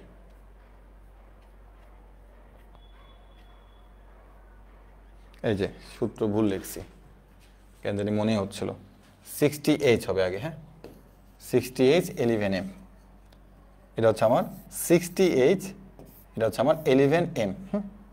11M, 60H 11M। তাহলে এখানে আমার কি হবে 60H 11M, 60H 11M। M দ্বারা মিনিট আর এস দ্বারা কি বোঝাচ্ছে, আওয়ার বোঝাচ্ছে। হ্যাঁ, তাহলে এখানেও আমার কি হবে থিটা ইকুয়াল টু। তাহলে একটু তুমি খেয়াল করে দেখো যে তোমার প্রশ্নের মধ্যে বসে কি 4.0, তাহলে 4 কি 4টা, মানে ঘন্টা বুঝি না, 4 ঘন্টা 4। তাহলে এই এস মানে হচ্ছে 4, আর এই এম মানে হচ্ছে কত বলতো, মিনিট কত, কোনো মিনিট নাই, 0 মিনিট। তার মানে আমরা এখানে গিয়ে বলবো কি, দেখো 60 ইন্টু হচ্ছে 4 মাইনাস 11 ইন্টু হচ্ছে কত 0 ডিভাইড বাই কত 2। তাহলে এখানে আমরা কত পাচ্ছি একটু খেয়াল করে দেখো, 400 কত 24, উপরে হচ্ছে 240 ডিভাইড বাই হচ্ছে 2। তার মানে হচ্ছে এখান থেকে আমরা পাচ্ছি হচ্ছে 120 ডিগ্রি। তার মানে কোনটা কত ডিগ্রি আছে বলতো, 120 ডিগ্রি আছে। কোন কত ডিগ্রি, 120 ডিগ্রি। তো এখানে তোমাকে আমি আরেকটা অঙ্ক দিই, 3টা 15 দিলাম, আরেকটা অঙ্ক দিই। আরেকটা অঙ্ক দিই, যে তোমাকে বললাম হচ্ছে 3টা 15, 3টা 15, এটা থিটার মানটা কত হবে। তাই তুমি কি বলবা, দেখো তুমি জানো কি 60H মাইনাস 11M, এম মানে কত 15 ডিভাইড বাই কত 2। এখন তুমি এটা একটু ক্যালকুলেশন করো। ঘন্টা হচ্ছে এখানে 3 আর মিনিট হচ্ছে কত 15। তাহলে হচ্ছে 60 ইন্টু হচ্ছে কত 3 মাইনাস 11 ইন্টু হচ্ছে কত 15 ডিভাইড বাই কত 2। তাহলে হচ্ছে আমাদের 7.5 ডিগ্রি। কোনটা উৎপন্ন হচ্ছে কত 7.5 ডিগ্রি। আচ্ছা, আমি এখন দেখবো হচ্ছে কোনো একটা কোণ হচ্ছে একটু বড় হয়ে যাবে, তাহলে আমি কয়টার দিকে চিন্তা করব, 3টা 15, কারণ আমার হচ্ছে এই পাশে আমি একটু কোনটা বড় আনতে চাচ্ছি। তাইলে আমি 3টার দিকে যদি দিই, 3টা 45, 3টা 45 মিনিট দিলাম। হ্যাঁ, তাহলে আমার কি হচ্ছে একটু খেয়াল করে দেখো তো, 60 ইন্টু হচ্ছে 3 মাইনাস 11 ইন্টু হচ্ছে কত 45 ডিভাইড বাই কত 2। হ্যাঁ, তো এটাকে তুমি একটু ক্যালকুলেশন করো থিটা। অবশ্যই পরম মান দিতে হবে, আর নেগেটিভ নেওয়া যাবে না। আমি দিলাম কত 3টা 45 মিনিট দুপুর। তাহলে হচ্ছে 60 ইন্টু হচ্ছে 3 মাইনাস 11 ইন্টু হচ্ছে কত 45 ডিভাইড বাই কত 2। তাই তুমি পাবা হচ্ছে 157.5 ডিগ্রি। এখানে একটা জিনিস একটু মনে রাখবা, সেটা হচ্ছে যদি কোণ 180 ডিগ্রি প্লাস হয়ে যায় তখন তাকে 360 ডিগ্রি থেকে বিয়োগ করতে হবে। ধরে নাও, সাপোজ ধরে নাও তোমার একটা কোণ, তুমি কোণটা বের করছো, এটা ধরে নিলা যে তুমি একটা কোণ, মানে একটা কোণ নির্ণয় করছো 220 ডিগ্রি পাইছো। তো এটা অপশনে পাবা না যে 220 ডিগ্রি তুমি একটা কোনো কোণ বের করছো। 80 ডিগ্রি প্লাস হয়ে গেলেই তুমি দেখবা যে ওই কোণটা এখন নাই, 180 ডিগ্রি থেকে ছোট কোণ তোমাকে দিচ্ছে। তখন তুমি হচ্ছে সেটা কি করবা, 360 ডিগ্রি থেকে হচ্ছে এই যে 220 ডিগ্রি আছে এটাকে বিয়োগ করে দিবা। বিয়োগ করে তুমি যা পাবা সেটা হচ্ছে অঙ্কের অ্যান্সার হবে। তার মানে যদি আমাদের সূত্রটা ইউজ করার পরে আমরা দেখি যে আমাদের অ্যাঙ্গেলটা নেগেটিভ হচ্ছে, ওটাকে পজিটিভ বানাই দিবই। তারপর যদি কখনো দেখি এটা 180 ডিগ্রি থেকে বড় হয়ে গেছে, তখন তুমি কি করবা, 360 থেকে এটাকে বিয়োগ করবা সবসময়ের জন্য। তাহলে তুমি অ্যান্সারটা পেয়ে যাবে। ঠিক আছে, তাহলে এই ছিল আমাদের মোটামুটি আজকে ক্লাসের এ টু জেড। তবে আমি তোমাদেরকে বলবো যে বিশেষ করে 8.2 এবং 8.3 থেকে প্রশ্ন সবসময়ের জন্য বেশি আসে, সো আমরা সেই দুটাকে অনেক বেশি গুরুত্ব দিব। এবং 8.1-এর যে টপিকসগুলো ইম্পর্টেন্ট, সেই টপিকসগুলো কিন্তু আমি তোমাদের এক এক করে দেখিয়ে দিলাম। তো আমার মনে হয় না যে তোমাদের আর কোনো প্রবলেম থাকবে, বিশেষ করে ত্রিকোণমিতি চ্যাপ্টারে, কেননা ত্রিকোণমিতি চ্যাপ্টারে তোমাদেরকে এ টু জেড সব কিছুই খুব সুন্দর করে ধরে ধরে বুঝিয়ে দেওয়া হয়েছে। হ্যাঁ, তো প্রত্যেকে ভালো থেকো, সুস্থ থেকো, আল্লাহ হাফেজ। তোমাদের সাথে আবারও দেখা হবে কোনো একটা ক্লাসে। ততক্ষণ পর্যন্ত ভালো থেকো, সুস্থ থেকো, আল্লাহ হাফেজ।